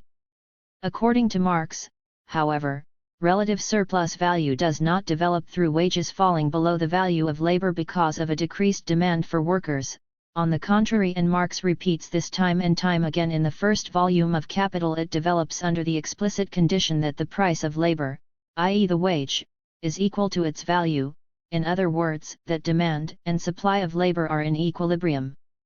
According to Marx, it arises under this condition as a result of a cheapening in the cost of maintaining labor, i.e. as a result of the very factor which Bauer omitted when he explained, as we have seen, that it was essential to an equilibrium that variable capital grows as fast as the working population. To put it simply, under the pretext of relative surplus value, Bauer in fact simply derives the formation of new capital, with which he intends to provide for future accumulation, from the depression of wages which is forced on the workers by a downward swing in the capitalist pendulum. What sort of a remarkable economic law for the movement of wages is it, that they must continually fall until the entire working class is employed? We are now experiencing a curious phenomenon, that the lower the wages fall, the higher the level of employment rises. When wages reach their lowest point, the entire reserve army will be absorbed. In real life, the normal course of events is quite the opposite. A fall in wages corresponds with growing unemployment, a rise with increasing employment. The industrial reserve army is usually at its largest when wages reach their lowest level, and it is more or less absorbed when wages reach their highest level. But there are more strange things to come in Bauer's model. Capitalist production lifts itself out of the valley of death of underaccumulation with a method which is as simple as it is abrupt. When wages are lowest, the capitalist can put aside new earnings, what Bauer, slightly misunderstanding the first volume of Capital, calls relative surplus value. They then provide a new fund for investments, to expand production and raise the demand for labor. Again, we are not on dry land, but adrift in Bauer's society. These days, capital would have to scrape up all its little savings from a general lowering of wages before it dared to start new investments and enterprises. It must wait for wages to sink to their lowest level in order to get new investment capital to expand production. In Bauer's dreamland speculations, capitalism has reached the ultimate level of its development. All intermediate strata have been absorbed, only capitalists and proletarians are left. Nonetheless, in this society there are no capital reserves, it still lives from hand to mouth, as in the good old days of Dr. Aiken in 16th century England. In that society there are obviously as yet no banks, which here on earth started accumulating huge capital reserves long ago, just waiting for opportunities to invest at all wage levels. The feverish accumulation on this highest level now taking place in all belligerent and neutral countries brings the bitter harvest of world war into their barns of easy profit. This is the most dramatic satire on the anemic capital of Bauer's fantasy, which relies on a periodic general depression of the labor force to its lowest level in order to pluck up courage for its adventurous accumulation.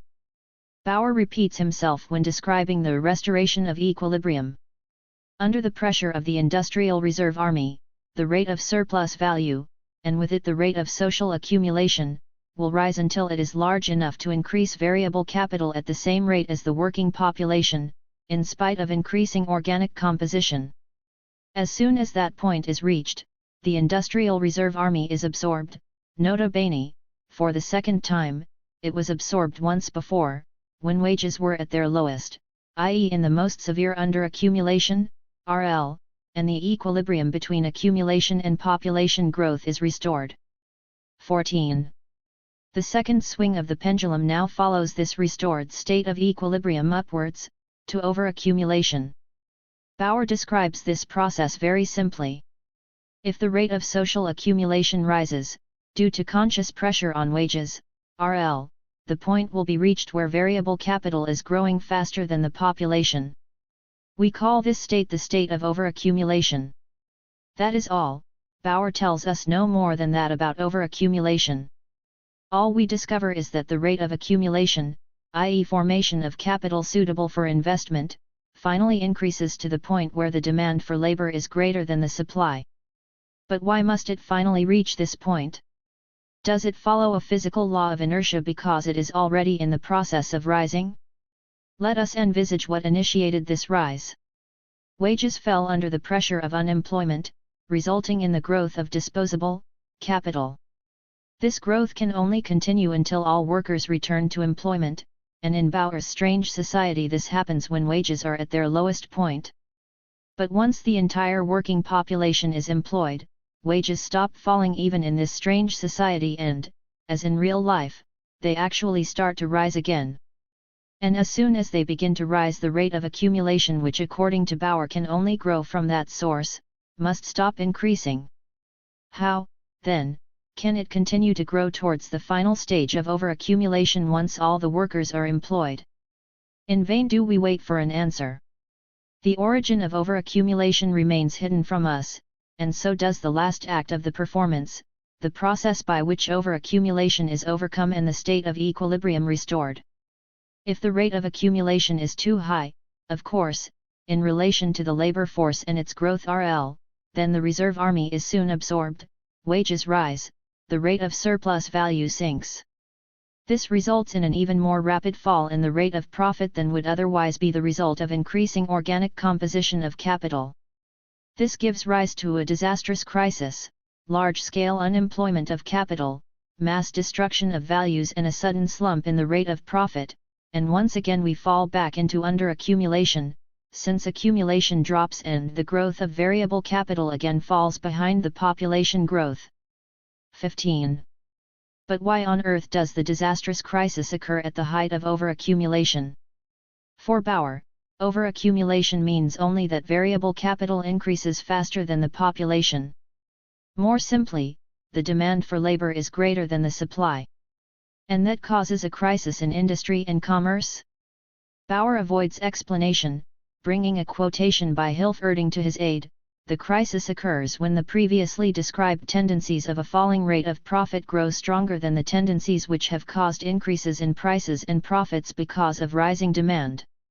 This quotation of Hilferding's explains nothing as far as Bauer is concerned, since it is not an explanation, but a complicated description of the crisis, and it breaks into Bauer's speculations like a fox into a chicken run. Bauer never mentions a rising or falling demand for commodities which might cause increases in prices and profits. Bauer only sees the interaction of two figures, variable capital and the proletariat, i.e. population. He never mentions demand for commodities or markets and their problems. Overaccumulation is nothing but a surplus of variable capital, i.e. demand for workers, in relation to its natural growth. This is the only demand Bauer deals with. And that should cause a disastrous crisis? This trick we want to see. Certainly also, on our plain Earth the outbreak of a crisis follows a situation where demand for labor is very strong, and wages rise. But in reality this phenomenon is not the cause of the crisis, but only its stormy petrel, as Marx calls it in the second volume of Capital. It is a mere subsidiary factor to circumstance, the relationship between production and the market. In whatever way one tries to explain periodic crises theoretically, in reality they obviously stem from disproportions between production, i.e. the supply of commodities, and market, i.e. demand for commodities. The question of markets does not even exist for Bauer. His periodic crises stem from maladjustment between demand for labor force, and the natural multiplication of the working class. Because workers do not reproduce as rapidly as the increasing demand of capital requires, a disastrous crisis occurs. The periodic lack of labor is the sole cause of economic crises that, indeed, is one of the most astonishing discoveries of national economy 16 not merely since Marx but since William Petty. 17. Now we have seen capital in all its phases, and Bauer proceeds to make this conclusion of harmony. Capitalist production carries in itself the mechanism to bring up the retarded rate of accumulation to the level of population growth, i.e. growth of the working population. And again he stresses. Looking at the capitalist world economy as a whole, the tendency of accumulation to adjust with the growth of population appears as a cycle. Prosperity is overaccumulation, it destroys itself in the crisis. The following depression is a time of underaccumulation, it restores itself, as depression itself creates the conditions for a return to prosperity. The periodic return to prosperity, crisis, and depression is the empirical expression of the fact that the capitalist mode of production automatically overcomes over and underaccumulation, and accumulation of capital is again and again adjusted to the growth of population. 18. There can no longer be any mistake. Bauer's mechanism rests simply on the following. At the center of capitalist world economy is the working class. Economic life revolves around the axis of the working population and its natural growth. At one point variable capital is too small to employ all proletarians, and so it initiates growth through lower wages. At another time capital is overextended and cannot find sufficient labor, it destroys itself in a crisis. In each case the entire movement of production is a constant effort to adjust to the number of workers and their natural reproduction. That is the quintessence of Bauer's mechanism, his complicated mathematical tricks and explanations. The reader, well read in Marxism, may already guess what Copernican effort hides behind Bauer's theory of accumulation. But before we can fully appreciate this effort, we must see how Bauer can easily explain any feature of capitalist world economy. The tendency of adjustment of accumulation to increases in population, controls international relations. Countries with a constant overaccumulation invest a large and growing part of their annual surplus value in foreign lands. Example, France and England. Germany too, I hope RL. Lands with constant under-accumulation draw capital from foreign countries and provide them with labor. Example, the agrarian countries of Eastern Europe. 19. How well it all works, clear and to the point. One can almost see the smiling satisfaction with which Bauer, with the help of his newly won principle, solves, like a children's game, the most entangled problems. Let us enter into this game by touching on a few points. There are countries with constant overaccumulation and countries with constant underaccumulation. But what is overaccumulation? What is underaccumulation? The answer follows on the next page. Prosperity is overaccumulation, underaccumulation is depression. Therefore there are countries with constant prosperity, England, France, Germany, and states with constant depression, the agrarian countries of Eastern Europe. Is it not wonderful? Second try, what is the cause of underaccumulation? The answer is on the previous page, the progress towards higher organic composition, simple, technological progress, leads to underaccumulation. Countries with constant underaccumulation therefore must be the technologically most advanced, the agrarian countries of Eastern Europe. Countries with constant overaccumulation must be the countries with the slowest and weakest progress, England, France, and Germany. Wonderful, is it not? The crowning point of all seems to be North America. It has, at the same time, constant overaccumulation and constant underaccumulation, energetic technological progress and slowest progress, constant prosperity and constant depression. It draws what a miracle capital and labor force, simultaneously and all the time, from other countries. Let us confront Bauer's mechanism with Marx. The quintessence of Bauer's theory is the adjustment of capital to the population and its growth. Overaccumulation means for Bauer that capital grows faster than does the proletariat, underaccumulation that it grows slower. But what do we find in Marx? Bauer includes a paragraph from the third volume of Capital, where Marx deals with overaccumulation, in order to give the impression that his own theory is simply an unobjectionable interpretation of Marx. As soon as capital would, therefore, have grown in such a ratio to the laboring population that neither the absolute working time supplied by this population, nor the relative surplus working time, could be expanded any further, this last would not be feasible at any rate in the case when the demand for labor were so strong that there were a tendency for wages to rise, at a point, therefore when the increased capital produced just as much, or even less, surplus value than it did before its increase, there would be absolute overproduction of capital, i.e. the increased capital C plus delta C would produce no more, or even less, profit than capital C before its expansion by delta C. In both cases there would be a steep and sudden fall in the general rate of profit, but this time due to a change in the composition of capital not caused by the development of the productive forces, but rather by a rise in the money value of the variable capital, because of increased wages, and the corresponding reduction in the proportion of surplus labor to necessary labor. 20. Bauer adds to this quotation, this point is the absolute limit of accumulation. Once it is reached, the adjustment of accumulation to growth of population brings about a disastrous crisis, etc. He thus makes the average reader assume that Marx's and his own theory are basically the same, only Bauer says it more concisely, using his own words. Immediately before the passage quoted by Bauer, Marx says, this plethora of capital arises from the same courses as those which call forth relative overpopulation, and is, therefore, a phenomenon supplementing the latter, although they stand as opposite poles, unemployed capital at one pole and unemployed worker population at the other. 21. Marx is saying quite the opposite to Bauer. Surplus of capital and surplus of working population both at the same time result from the same, third circumstance. In the same chapter from which Bauer took his quotation on pages 246-7, Marx says, it is no contradiction that this overproduction of capital is accompanied by more or less considerable relative overpopulation. The circumstances which increased the productiveness of labor, augmented the mass of produced commodities, expanded markets, accelerated accumulation of capital both in terms of its mass and its value, and lowered the rate of profit. These same circumstances have also created, and continuously create, a relative overpopulation, an overpopulation of laborers not employed by the surplus capital owing to the low degree of exploitation at which alone they could be employed, or at least owing to the low rate of profit which they would yield at the given degree of exploitation. 22.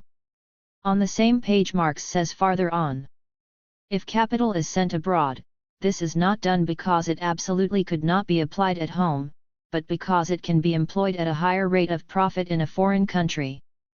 But such capital is absolute excess capital for the employed laboring population and for the home country in general. It exists as such alongside the relative overpopulation, and this is an illustration of how both of them exist side by side, and mutually influence one another. 23. That is clear enough. And what is the title of this chapter of Marx? Excess Capital and Excess Population, Capital, Volume 3, p.245. And there Bauer has the idea of taking a quotation from that chapter and adding on a sentence in order to give the impression he was simply illustrating Marx's thoughts. This chapter heading alone is strong enough to make Bauer's edifice crumble. Bauer's overaccumulation and Marx's overaccumulation are two quite different economic terms, in fact opposites. Bauer's overaccumulation is identical to prosperity, the highest demand for labor, the absorption of the industrial reserve army. Marx's excess capital is equivalent to excess of workers, highest unemployment, overaccumulation means crisis and depression.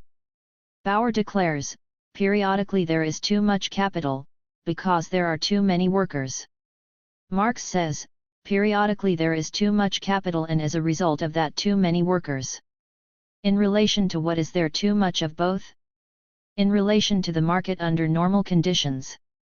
As the market for capitalist commodities periodically grows too small, capital must remain unemployed and consequently part of the labor force as well.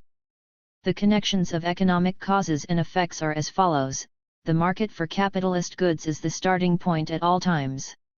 On this and its movements the amount of variable capital depends. And on that depends the number of unemployed workers. In the third volume of Capital Marx clarifies that repeatedly. Thus on p.240, where he deals with the internal contradictions of capitalist production which adjusts itself through expansion of the outlying field of production. Bauer also cites the expansion of the production field as essential for accumulation, and adds his idée fixe, the field of production is expanded by the growth of population. 24 But Marx clearly states what he considers to be expansion of the outer field of production. The market must, therefore, be continually expanded. 25 Again on p.250, after describing the crisis and its recovery, and thus the cycle would run its course anew. Part of the capital, depreciated by its functional stagnation, would recover its old value. For the rest the same vicious circle would be described once more under expanded conditions of production, with an expanded market and increased productive forces. And as we saw, on pages 250-51, the circumstances which increased the productiveness of labor, augmented the mass of produced commodities, expanded markets, accelerated accumulation of capital both in terms of its mass and its value and lowered the rate of profit. These same circumstances have also created and continuously create, a relative overpopulation, an overpopulation of laborers not employed by the surplus capital. It is clear that expansion of the outlying field of production means the market and not the growth of the working population. The expansion of the market is accompanied by excess of workers, increase of the army of the unemployed, shrinking of the purchasing power of the working class. Again, on pages 251-2. To say that there is no general overproduction, but rather a disproportion within the various branches of production, then it furthermore amounts to demanding that countries in which capitalist production is not developed should consume and produce at a rate which suits the countries with capitalist production. Here Marx literally states that the crisis does not result from disproportionality in disposable capital and disposable labor force, but from the disproportionality of exchange between capitalist and non-capitalist countries. He even claims this exchange to be the natural basis for accumulation. And a few lines further on, how could there otherwise be a shortage of demand for the very commodities which the mass of the people lack, and how would it be possible for this demand to be sought abroad, in foreign markets, to pay the laborers at home the average amount of necessities of life? Here he states very clearly that the rate of employment in capitalist countries depends on the possibility of finding foreign markets for capitalist commodities. All this says enough about Bauer using quotations from Volume 3. But he goes on to quote from Theories of Surplus Value, Volume 2, p.477, population increase appears as the basis of accumulation as a continuous process. Could that be Bauer's theory in a nutshell? Well, again, he just picked a raisin out of the cake. The whole passage reads rather differently. Marx investigates here the conditions of the transformation of revenue into capital, i.e. the productive investment of surplus value. He explains that the additional portion of capital must be converted into one larger part of constant capital and one smaller part of variable capital. To begin with, a portion of the surplus value, and the corresponding surplus product in the form of means of subsistence, has to be transformed into variable capital, that is to say, new labor has to be bought with it. This is only possible if the number of laborers grows or if the labor time during which they work is prolonged. 26. The latter happens when workers who are only employed for part of the time become fully employed, or when the working day is extended beyond its normal length. Also, additional strata of the proletariat, who have not yet worked productively, may be required: women, children, paupers. Finally, says Marx, together with the growth of the population in general, the laboring population can grow absolutely. If accumulation is to be a steady continuous process, then this absolute growth in population, although it may be decreasing in relation to the capital employed, is a necessary condition. 27. And now comes the little sentence extracted by Bauer. An increasing population appears to be the basis of accumulation as a continuous process. This is what Marx says on the very same page of Theories of Surplus Value as Bauer brings onto the field as a classic witness for his mechanism. If there is anything the reader must immediately grasp from this quotation, it is that Marx's reasoning is as follows: if accumulation, i.e. expansion of production, is to take place, then additional labor is also needed. Thus there can be no constant expansion of production without an increasing working population. Even the simplest worker can understand that. In this sense, an increasing population appears to be the basis of accumulation. But Bauer's question was not whether an increase in the working population was needed for accumulation, no one ever denied that, but whether it is a sufficient condition. Marx says, accumulation cannot take place without an increasing population. Bauer changes this to read, an increasing working population is sufficient for accumulation to take place. Here, Marx presupposes accumulation, he assumes the possibility of an easy market. What he is investigating are the forms in which accumulation occurs, and there he finds that the increasing labor force is, among other things, necessary. Bauer takes the increase in the number of workers as a given factor, on account of which and according to which production expands with no further concern about the market. This is the same inversion of Marx's thought as in the classic quotations from the third volume of Capital. But perhaps we are reading too much into Marx's quotation. Perhaps Bauer could give Marx's words his own interpretation, or shall we say misinterpretation. And yet it is quite puzzling how anybody can misunderstand Marx on this point, providing they have read the chapter properly. For a few pages farther on he articulates his basic thought and the real problem of his analysis in the following clear words.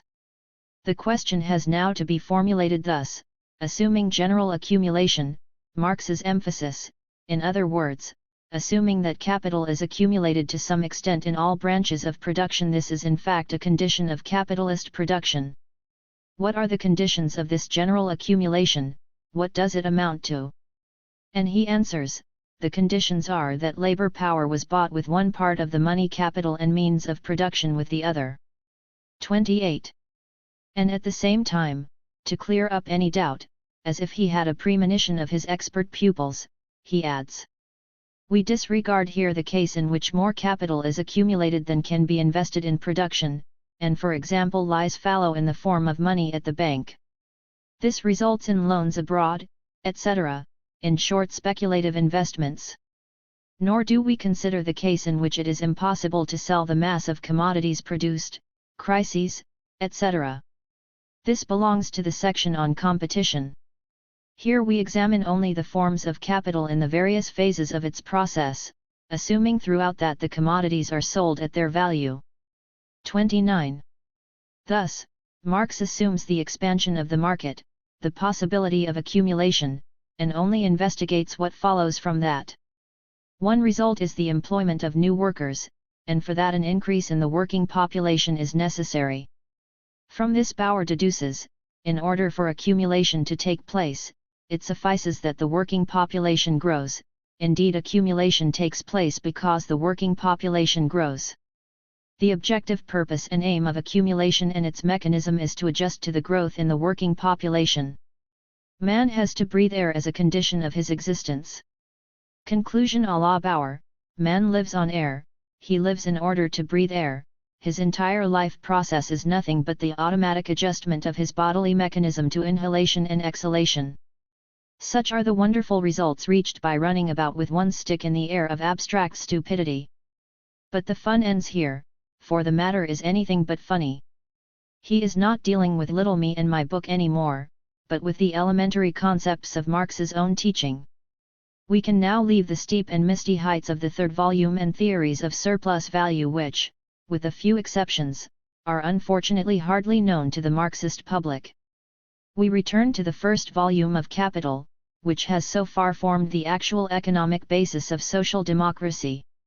Here every reader who is familiar with the first volume of Marx's magnum opus can easily examine Bauer's theory for himself. He need only open the 25th chapter to read on p.637. For modern industry with its decennial cycles, that would indeed be a beautiful law, which pretends to make the action of capital dependent on the absolute variation of the population, instead of regulating the demand and supply of labor by the alternate expansion and contraction of capital, 30 i.e. according to its requirements. Marx means the old dogma of bourgeois economy, the so-called wage fund. It took the available social capital as a quite specific, given amount and made the employed workers dependent on their natural growth. Marx polemicizes against this dogma in detail, and in the process accidentally delivers one rebuke after another to his expert pupil. On p.640 he teaches him: the demand for labor is not identical with increase of capital, nor supply of labor with increase of the working class. It is not a case of two independent forces working on one another. Les deux sont pipes. Capital works on both sides at the same time. If its accumulation, on the one hand, increases the demand for labor, it increases on the other the supply of laborers by the setting free of them. 31. In Bauer's mechanism, the industrial reserve army develops as a consequence of retarded, too slow, accumulation. He says categorically, the first effect of under-accumulation is the formation of an industrial reserve army. 32. The smaller the capital accumulation, the larger the reserve army. This is what Bauer says. 4 pages after the above-cited quotation, Marx teaches him: the greater the social wealth, the functioning capital, the extent and energy of its growth, and, therefore, the absolute mass of the proletariat and the productiveness of its labor, the greater is the industrial reserve army. The same causes which develop the expansive power of capital, develop also the labor power at its disposal. 33. On the same page Marx says sarcastically: the folly is now patent of the economic wisdom that preaches to the laborers the accommodation of their number to the requirements of capital. The mechanism of capitalist production and accumulation constantly affects this adjustment. 34. Which is the greater folly, the old bourgeois one, which preaches to the workers to adjust their reproduction to capital, or the new Austro-Marxist one, which tells the workers that capital always adjusts to their numbers? I believe the latter is worse. The old folly was only the incomprehending subjective reflection of real relations, while the new one turns reality upside down. Throughout the chapter dealing with the laboring population and its growth, Marx talks about requirements of capital. Demand for labor, wage levels, prosperity, or crisis all depend on these. What are these requirements which Marx mentions all the time and Bauer not once in his entire mechanism? In the same chapter Marx talks continuously about capital's sudden expansions, to which he attributes primary importance in the movement of capital accumulation as well as that of the working population.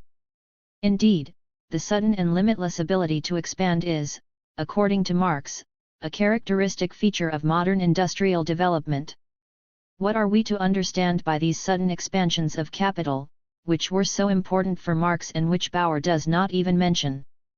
Marx gives a clear answer to both questions at the beginning of the same chapter on p.613. Since lastly, under special stimulus to enrichment, such as the opening of new markets, or of new spheres for the outlay of capital in consequence of newly developed social wants, etc., the scale of accumulation may be suddenly extended. 35. And again in more detail, on p.632. With accumulation, and the development of the productiveness of labor that accompanies it, the power of sudden expansion of capital grows also. It grows, not merely because the elasticity of the capital already functioning increases, not merely because the absolute wealth of society expands, of which capital only forms an elastic part, not merely because credit, under every special stimulus, at once places an unusual part of this wealth at the disposal of production in the form of additional capital. The mass of social wealth, overflowing with the advance of accumulation, and transformable into additional capital, thrusts itself frantically into old branches of production, whose market suddenly expands, or into newly formed branches, such as railways, etc., the need for which grows out of the development of the old ones. In all such cases, there must be the possibility of throwing great masses of men suddenly on the decisive points without injury to the scale of production in other spheres. Overpopulation supplies these masses. 36. Here Marx does not only explain how these sudden expansions of capital take place, namely, as a result of sudden expansion in the markets, but he also formulates the special function of the industrial reserve army, to be available for those extraordinary sudden expansions of capital. Here Marx sees the most important, the actual function of the industrial reserve army, for which he calls it an existential condition of modern capitalist production. The formation of industrial overpopulation is the lever of capitalistic accumulation, nay, a condition of existence of the capitalist mode of production. The whole form of the movement of modern industry depends, therefore, upon the constant transformation of a part of the laboring population into unemployed or half-employed hands. 37. Marx formulates his opinion most clearly and concisely on p.450.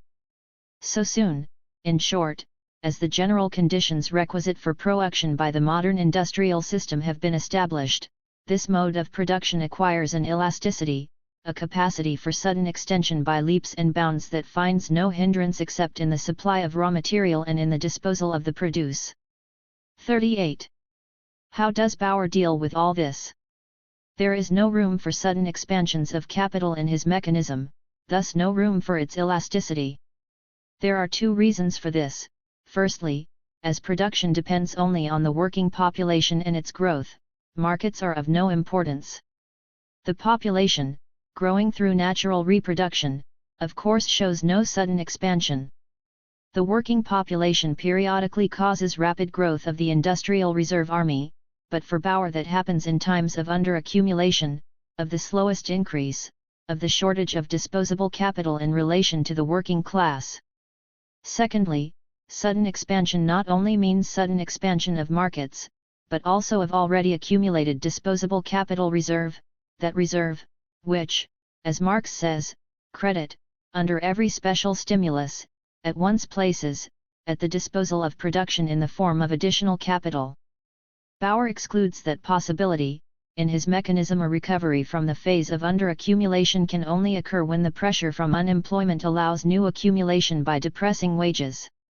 As the sudden expansion of capital remains, like the outbreak of crises, inexplicable from Bauer's standpoint, the industrial reserve army has no actual function in it. It appears as a product of technological progress, but has no role apart from that mentioned by Marx in his second plan, to depress wages by weighing down the employed. What makes it, according to Marx, an existential condition, the lever of capitalist production, Bauer does not notice. The humorous process of being absorbed 3 times in the run of an industrial cycle proves that Bauer does not know what to do with the reserve army, first, at the lowest point of underaccumulation, then at the peak of overaccumulation, and again at the state of equilibrium. These miracles have a simple reason. For Bauer, the movement of the working population is not caused by capital and its requirements, as for Marx and in reality, but vice versa. The entire movement of capital revolves round the working population. According to Bauer, capital acts like the hare and the hedgehog, it is always gasping for breath behind the working population, sometimes overtaking it in the middle, at others falling behind it, and at the end always hearing, "Hey, I got here before you." For Marx, the theory that the working population completely adjusts to capital and its market prospects is the basic thought of the entire last section of the first volume. In 40 pages, pages 609 to 648, he carefully explains this important economic discovery. That is the absolute general law of capital accumulation, he emphasizes in conclusion. Then illustrations follow, filling another 65 pages. What does he show from the example of England as the typical and leading country of capitalist production? While the annual growth of the population in England constantly decreased from 1811-61, the wealth, i.e. capitalist accumulation, expanded by leaps and bounds. Marx proves that with innumerable and varied statistical facts.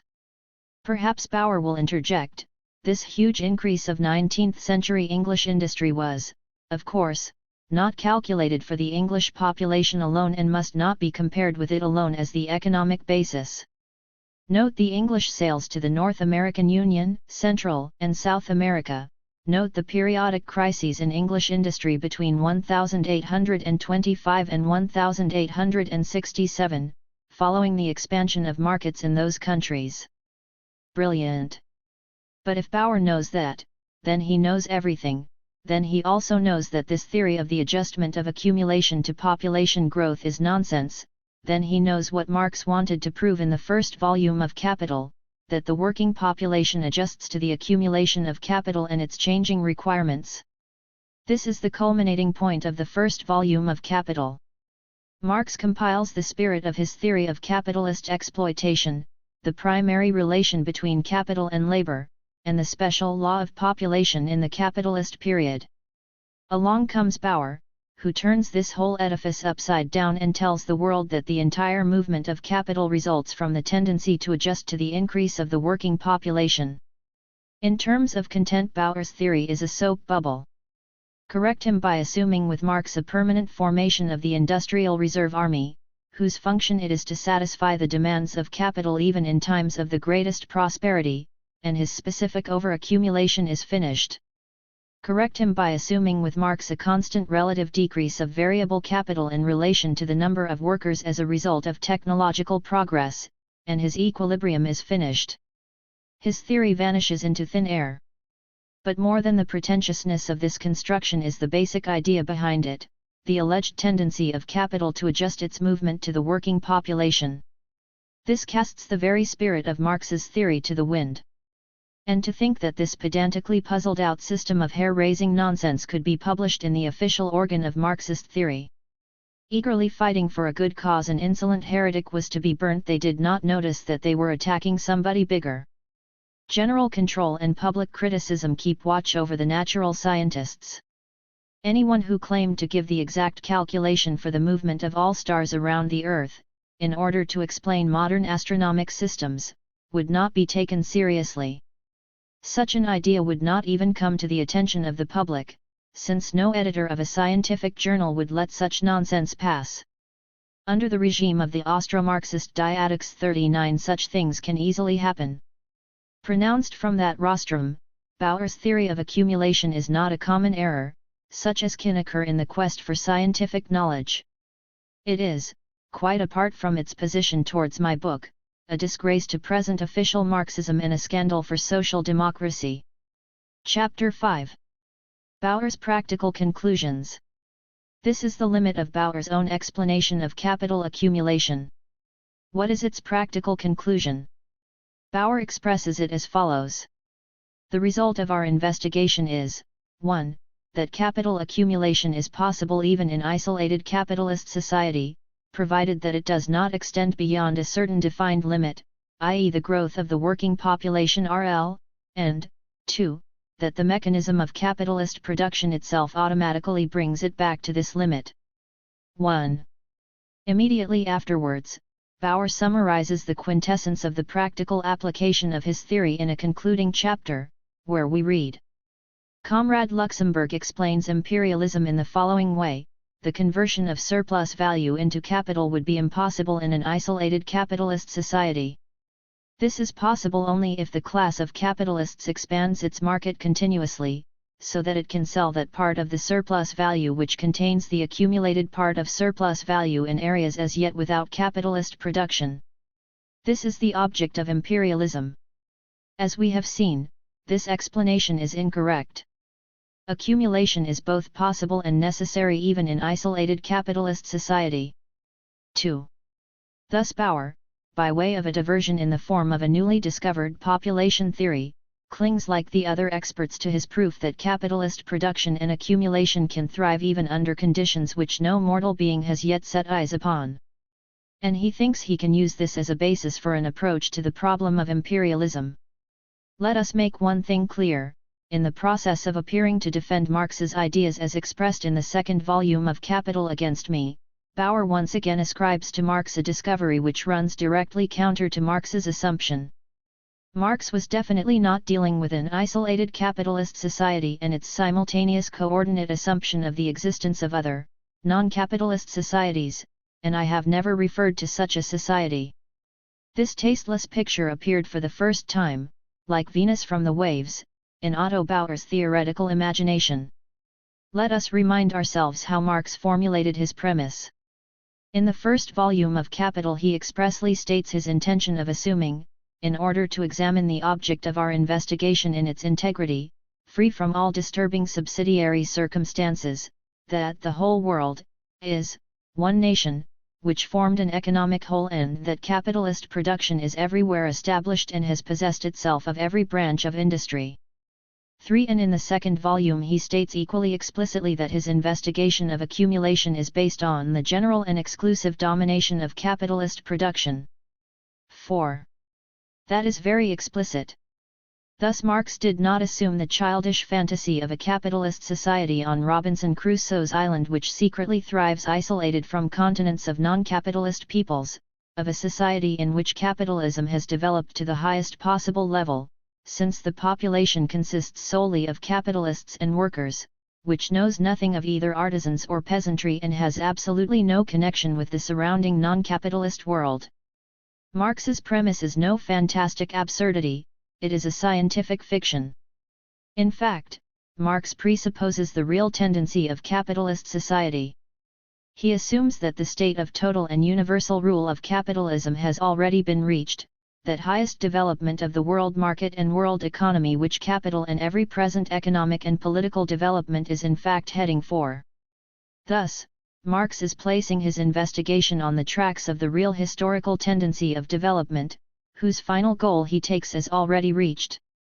Scientifically speaking, this method is quite correct and, as I have shown in my book, completely sufficient for the investigation of the accumulation of individual capital, even if, as I believe, it becomes incorrect and misleading when applied to the main problem, the accumulation of aggregate social capital. Bauer, on the other hand, produces the grotesque picture of an isolated capitalist economy with no intermediate strata, no artisans and no peasants, which never has existed and never will, and which has nothing to do with reality and the tendency of development, a creation, therefore, whose ingenious mechanism contributes as little to clarifying the laws of capitalist accumulation as Vaucanson's 5 famous mechanical models did to explaining the physiology and psyche of the human organism. Until now only bourgeois economists employed the naive device of an isolated economy, using this puppet to demonstrate the laws of global capitalist production. Nobody mocked the bourgeois Robinsonians as cruelly as Marx. And to cap it all, Bauer's Robinsonian escapades are meant to explain Marx and put him on an objective basis.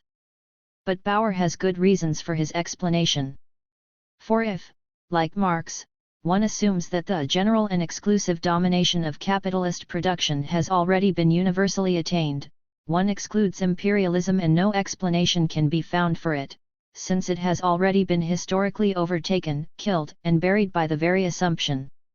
Under this assumption one can as little describe the process of the imperialist phase as, for instance, one can portray the collapse of the Roman Empire under the assumption of the already existing general rule of feudalism in Europe. Faced with the task of uniting present-day imperialism with the theory of accumulation as sketched in the fragment in the second volume of Capital, the expert epigones should have opted for one of the following: either deny that imperialism is a historical necessity or, as I do in my book, reject Marx's premise as mistaken and investigate the process of accumulation under historically given conditions, as capitalist development continuously interacting with a non-capitalist environment. A man like Eckstein, who has understood nothing about the matter in hand, is obviously not faced with the difficulty of choosing between the two alternatives. But Otto Bauer, who eventually saw the trap, finds his solutions, as a typical representative of the Marxist center, in a compromise. Capitalism can indeed thrive on Robinson Crusoe's island, but there is still a limit to its thriving in isolation, and it can only overcome this limit by trading with the non-capitalist environment. There is a kernel of truth behind the false explanation, i.e. mine RL, he announces in conclusion. Accumulation is not impossible in an isolated capitalist society, but it is placed within limits. Imperialism in fact serves to expand these limits. This urge is, in fact, one of the roots of imperialism, but not the only one. 6. Thus Bauer himself did not consider his Robinsonian notion of an isolated capitalist economy to be sufficient as a scientific premise, i.e. as a serious single basis for investigation. On the contrary, he constructed it with one eye looking ahead to the other, non-capitalist countries. He treated us to a fulsome dissertation on the ingenious mechanism of a capitalist society which could exist and prosper all on its own, all the time keeping the non-capitalist environment in reserve so that he could use it at the end to drag himself out when he became bogged down with having to explain imperialism in Robinson Crusoe's island. The careful reader of the footnotes and occasional critical remarks in the first volume of Capital, where Marx deals with the theoretical trickery of say, J.S. Mill, Carey, etc., can probably imagine the punishment which Marx would have meted out to that sort of scientific method. Chapter 6. Imperialism. However that may be, we have at last arrived at imperialism. The concluding chapter of Bauer's essay is entitled The Explanation of Imperialism. After this, the reader might well hope finally to find one. After Bauer had explained that I had only uncovered one root of imperialism, but not the only one could only expect that, from the standpoint of his theory, he himself would lay bare the other roots. Unfortunately, this was not the case. To the end, Bauer fails to give one single indication of the other roots, he keeps the secret to himself. In spite of the concluding chapter's promising title and introduction, we are still left with only the one miserable root of imperialism, which forms the kernel of truth in my incorrect explanation.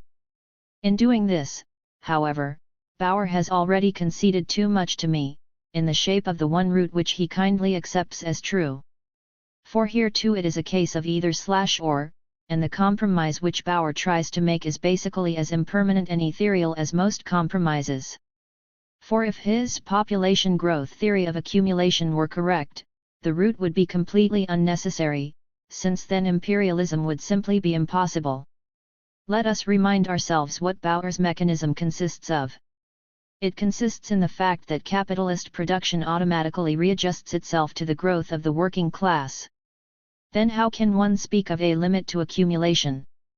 Capital neither needs to nor can it overstep this limit. For if production grows faster than the working class in Bauer's over-accumulation phase, it compensates for this by lagging behind the available working population again in the following phase of under-accumulation. In this way there is in general no surplus capital in Bauer's mechanism which could outgrow his limit. Yet for the same reason this theory, as we have seen, excludes the formation of reserve capital and the ability of production to expand suddenly. Surplus capital appears as only a passing phase which must periodically be replaced by the opposite extreme, capital shortage. In Bauer's mechanism both phases replace each other with the pedantic regularity of new moon and full moon. There are no more limits to capital accumulation than there is a tendency for these to be exceeded. Bauer himself explicitly states that accumulation always returns to this limit of its own accord, due to the mechanism of capitalist production itself. 1. Thus, there is no conflict between capital's ability to expand and an alleged limitation. Bauer only takes the trouble to include these concepts in his mechanism so that he can build some sort of artificial bridge between it and imperialism. The explanation which he is compelled to give of imperialism from the standpoint of his theory shows most clearly that this construction is forced.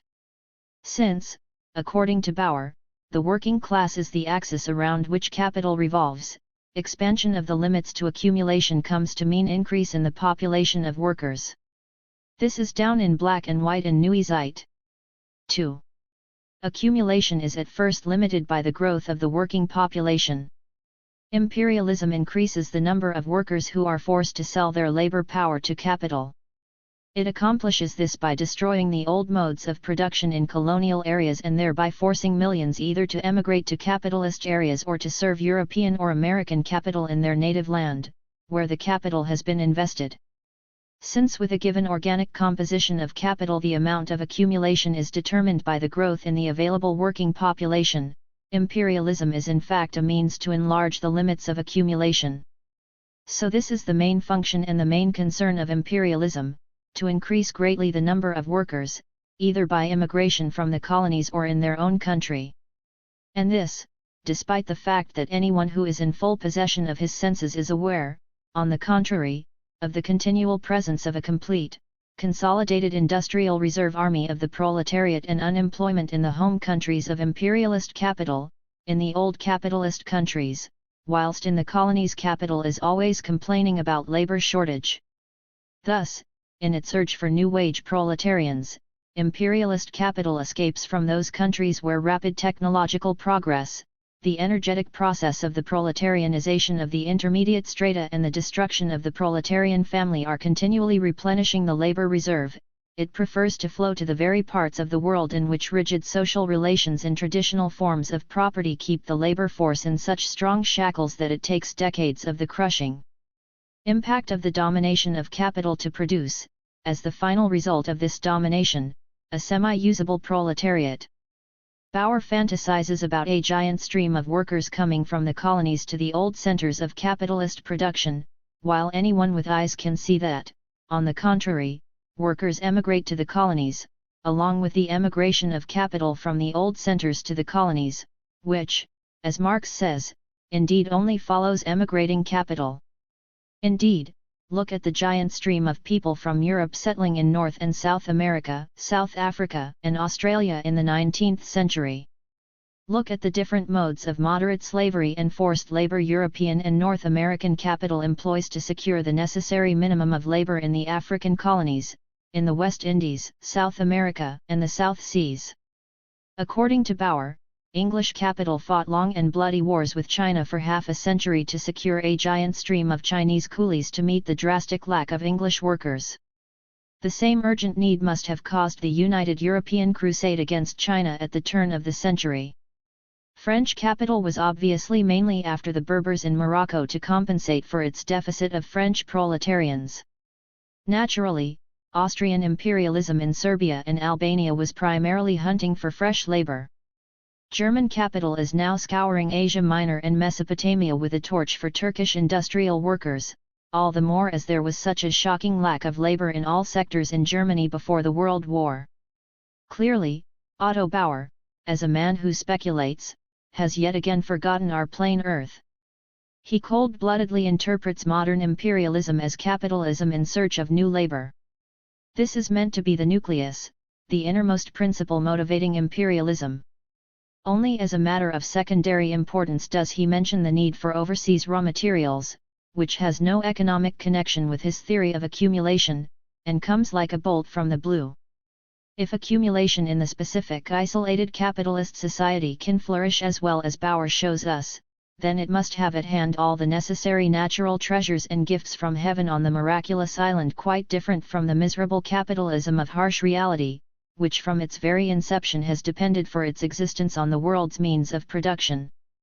And finally, in the third place, Bauer quite casually mentions in 2 sentences the acquisition of new markets as a minor motive for imperialism, and only as another means to mitigate the crises. This, of course, is another nice thing to say. As is commonly known on our planet, any considerable expansion of the market is followed by an enormous sharpening of the crises. This is the explanation of imperialism. Otto Bauer finally gives: in our opinion, capitalism is possible even without expansion. 3. This is the culmination of his theory of isolated accumulation, and we are left with the consoling assurance that one way or the other, with or without expansion, capitalism will bring about its own downfall. That is historical materialist research method in expert execution. So capitalism is also conceivable even without expansion. Indeed, for Marx the urge of capitalism to expand suddenly forms a vital element, the most outstanding feature of modern development. Indeed, expansion has accompanied the entire history of capitalism, and in its present, final, imperialist phase, it has adopted such an unbridled character that it puts the whole civilization of mankind in question. Indeed, this untamable drive of capital to expand has gradually constructed a world market, connected the modern world economy, and so laid the historical basis for socialism. Indeed, the Proletarian International, which is to make an end of capitalism, is itself only a product of the global expansion of capital. But all this is quite unnecessary. A different historical course is conceivable. Indeed, is anything inconceivable for a powerful thinker? In our opinion, capitalism is conceivable even without expansion. In our opinion, modern development is conceivable even without the discovery of America and the circumnavigation of Africa. If one thinks about it for long enough, one can even conceive of man's history without capitalism. Finally, the solar system is conceivable without our Earth. German philosophy is perhaps conceivable without its metaphysical clumsiness. Only one thing seems to us to be quite inconceivable, that an official Marxism which thinks in this way could, as the intellectual avant-garde of the labor movement in the phase of imperialism, have resulted in something other than the miserable fiasco of social democracy which we have to witness today in the World War. Of course, tactics and strategy in the practical struggle are not directly dependent on whether one considers the second volume of Capital to be a finished work or just a fragment, whether one believes in the possibility of accumulation in an isolated capitalist society or not, whether one interprets Marx's models of reproduction one way or the other. Thousands of proletarians are good and brave fighters for the aims of socialism without knowing about these theoretical problems. For the reasons of a common basic understanding of the class struggle, an incorruptible class instinct, and the revolutionary traditions of the movement. But there is the closest connection between the understanding and treatment of theoretical problems and the practice of political parties over long periods. In the decade before the World War, German social democracy, as the international metropolis of proletarian intellectual life, displayed total harmony in theoretical as well as practical areas. In both areas the same indecision and ossification appeared, and it was the same imperialism as the overwhelmingly dominant manifestation of public life which defeated the theoretical as well as the political general staff of social democracy. The proud monolithic edifice of official German social democracy was revealed at its first historical trial to be a Potemkin village. For similarly, the apparent theoretical expert knowledge and infallibility of official Marxism, which blessed every practice of the movement, turned out to be a grandiose facade hiding its inner insecurity and inability to act behind intolerant and insolent dogmatism. The sad routine moving along the old tracks of the tried and tested tactics, i.e. nothing but parliamentarism, corresponded to the theoretical epigones who clung to the master's formula whilst renouncing the living spirit of his teachings. We have already noted in passing some proof of this thoughtlessness in the Supreme Court of Experts. But the connection with practice is in our case even more obvious than it may seem at first sight. It basically means two different methods of fighting imperialism. Marx's analysis of accumulation was developed at a time when imperialism had not yet entered onto the world stage. The final and absolute rule of capital over the world, the precondition on which Marx bases his analysis, entails the a priori exclusion of the process of imperialism. But and here lies the difference between the errors of a Marx and the crass blunders of his epigones. In this case even the error leads on to something fruitful. The problem posed and left unanswered in the second volume of Capital to show how accumulation takes place under the exclusive rule of capitalism is insoluble. Accumulation is simply impossible under these conditions. This apparently rigid theoretical contradiction has only to be translated into historical dialectics, in that it conforms to the spirit of the entire Marxist teaching and way of thinking, and the contradiction in Marx's model becomes the living mirror of the global career of capitalism, of its fortune and fall. Accumulation is impossible in an exclusively capitalist environment. Therefore, we find that capital has been driven since its very inception to expand into non-capitalist strata and nations, ruin artisans and peasantry, proletarianize the intermediate strata, the politics of colonialism, the politics of opening up and the export of capital. The development of capitalism has been possible only through constant expansion into new domains of production and new countries. But the global drive to expand leads to a collision between capital and pre-capitalist forms of society, resulting in violence, war, revolution, in brief, catastrophes from start to finish, the vital element of capitalism. Capital accumulation progresses and expands at the expense of non-capitalist strata and countries, squeezing them out at an ever faster rate. The general tendency and final result of this process is the exclusive world rule of capitalist production. Once this is reached, Marx's model becomes valid. Accumulation, i.e. further expansion of capital, becomes impossible. Capitalism comes to a dead end. It cannot function anymore as the historical vehicle for the unfolding of the productive forces. It reaches its objective economic limit. The contradiction in Marx's model of accumulation is, seen dialectically, only the living contradiction between the boundless expansionist drive and the limit capital creates for itself through progressive destruction of all other forms of production. It is the contradiction between the huge productive forces which it awakens throughout the world during the process of accumulation and the narrow basis to which it is confined by the laws of accumulation. Marx's model of accumulation, when properly understood, is precisely in its insolubility the exact prognosis of the economically unavoidable downfall of capitalism as a result of the imperialist process of expansion, whose specific task it is to realize Marx's assumption, the general and undivided rule of capital. Can this ever really happen? That is, of course, theoretical fiction, precisely because capital accumulation is not just an economic but also a political process. Imperialism is as much a historical method for prolonging capital's existence as it is the surest way of setting an objective limit to its existence as fast as possible. This is not to say that the final point need actually be attained. The very tendency of capitalist development towards this end is expressed in forms which make the concluding phase of capitalism a period of catastrophes. 5. The more ruthlessly capital uses militarism to put an end to non-capitalist strata in the outside world and at home, the more it depresses the conditions of existence of all working strata, the more the day-to-day history of capital accumulation on the world stage changes into an endless chain of political and social catastrophes and convulsions. These latter, together with the periodic economic catastrophes in the shape of crises, make continued accumulation impossible and the rebellion of the international working class against the rule of capital necessary, even before it has economically reached the limits it set for itself. 6. Here, as elsewhere in history, theory is performing its duty if it shows us the tendency of development, the logical conclusion to which it is objectively heading. There is as little chance of this conclusion being reached as there was for any other previous period of social development to unfold itself completely.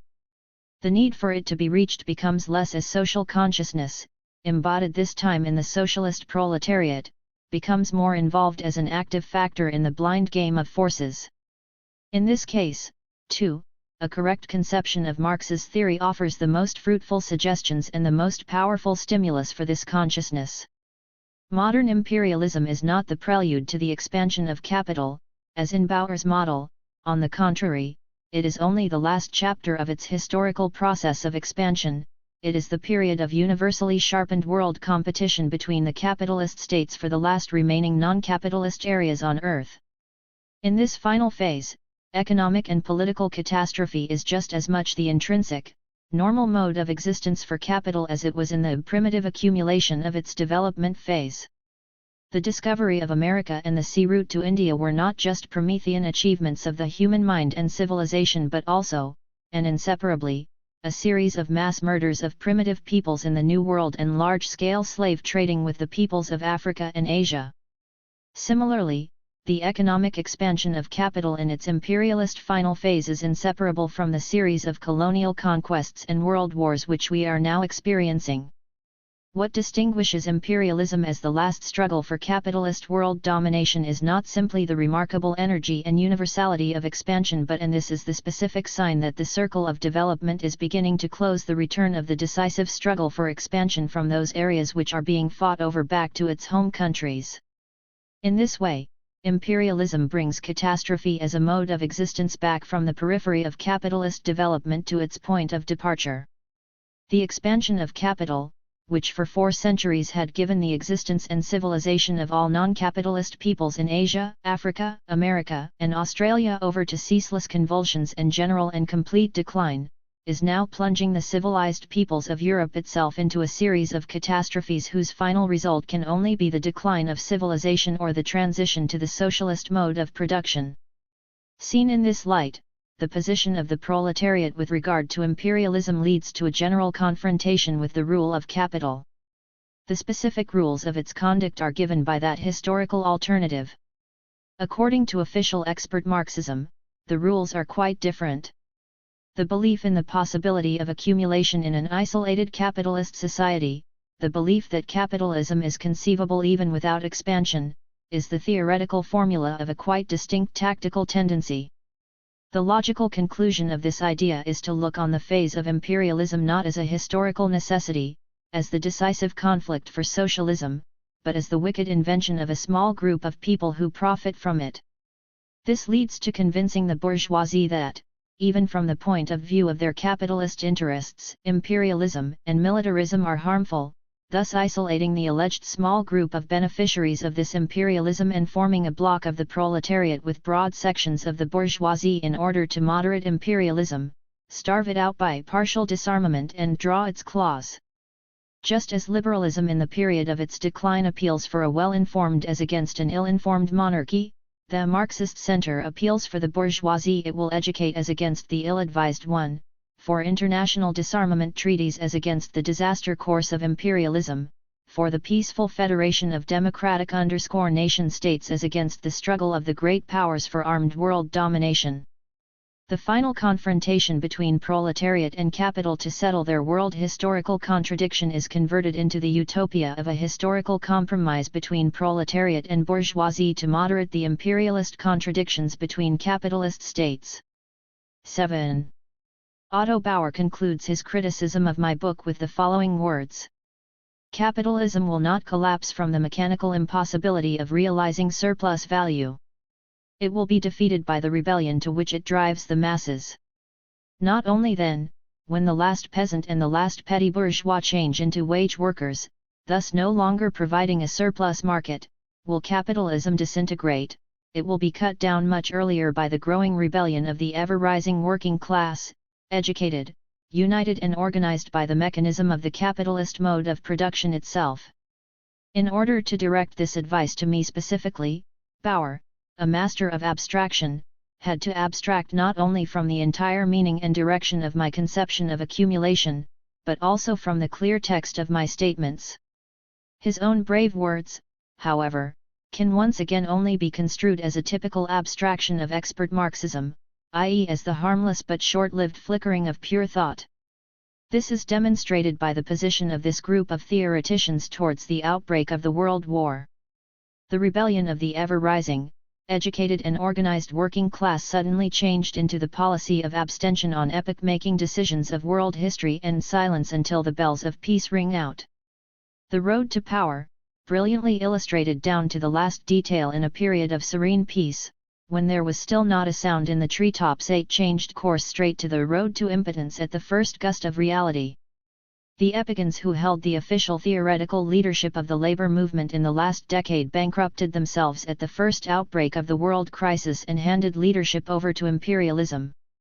A clear understanding of these connections is one of the essential conditions for the reconstruction of a proletarian policy which would measure up to its historical tasks in the period of imperialism.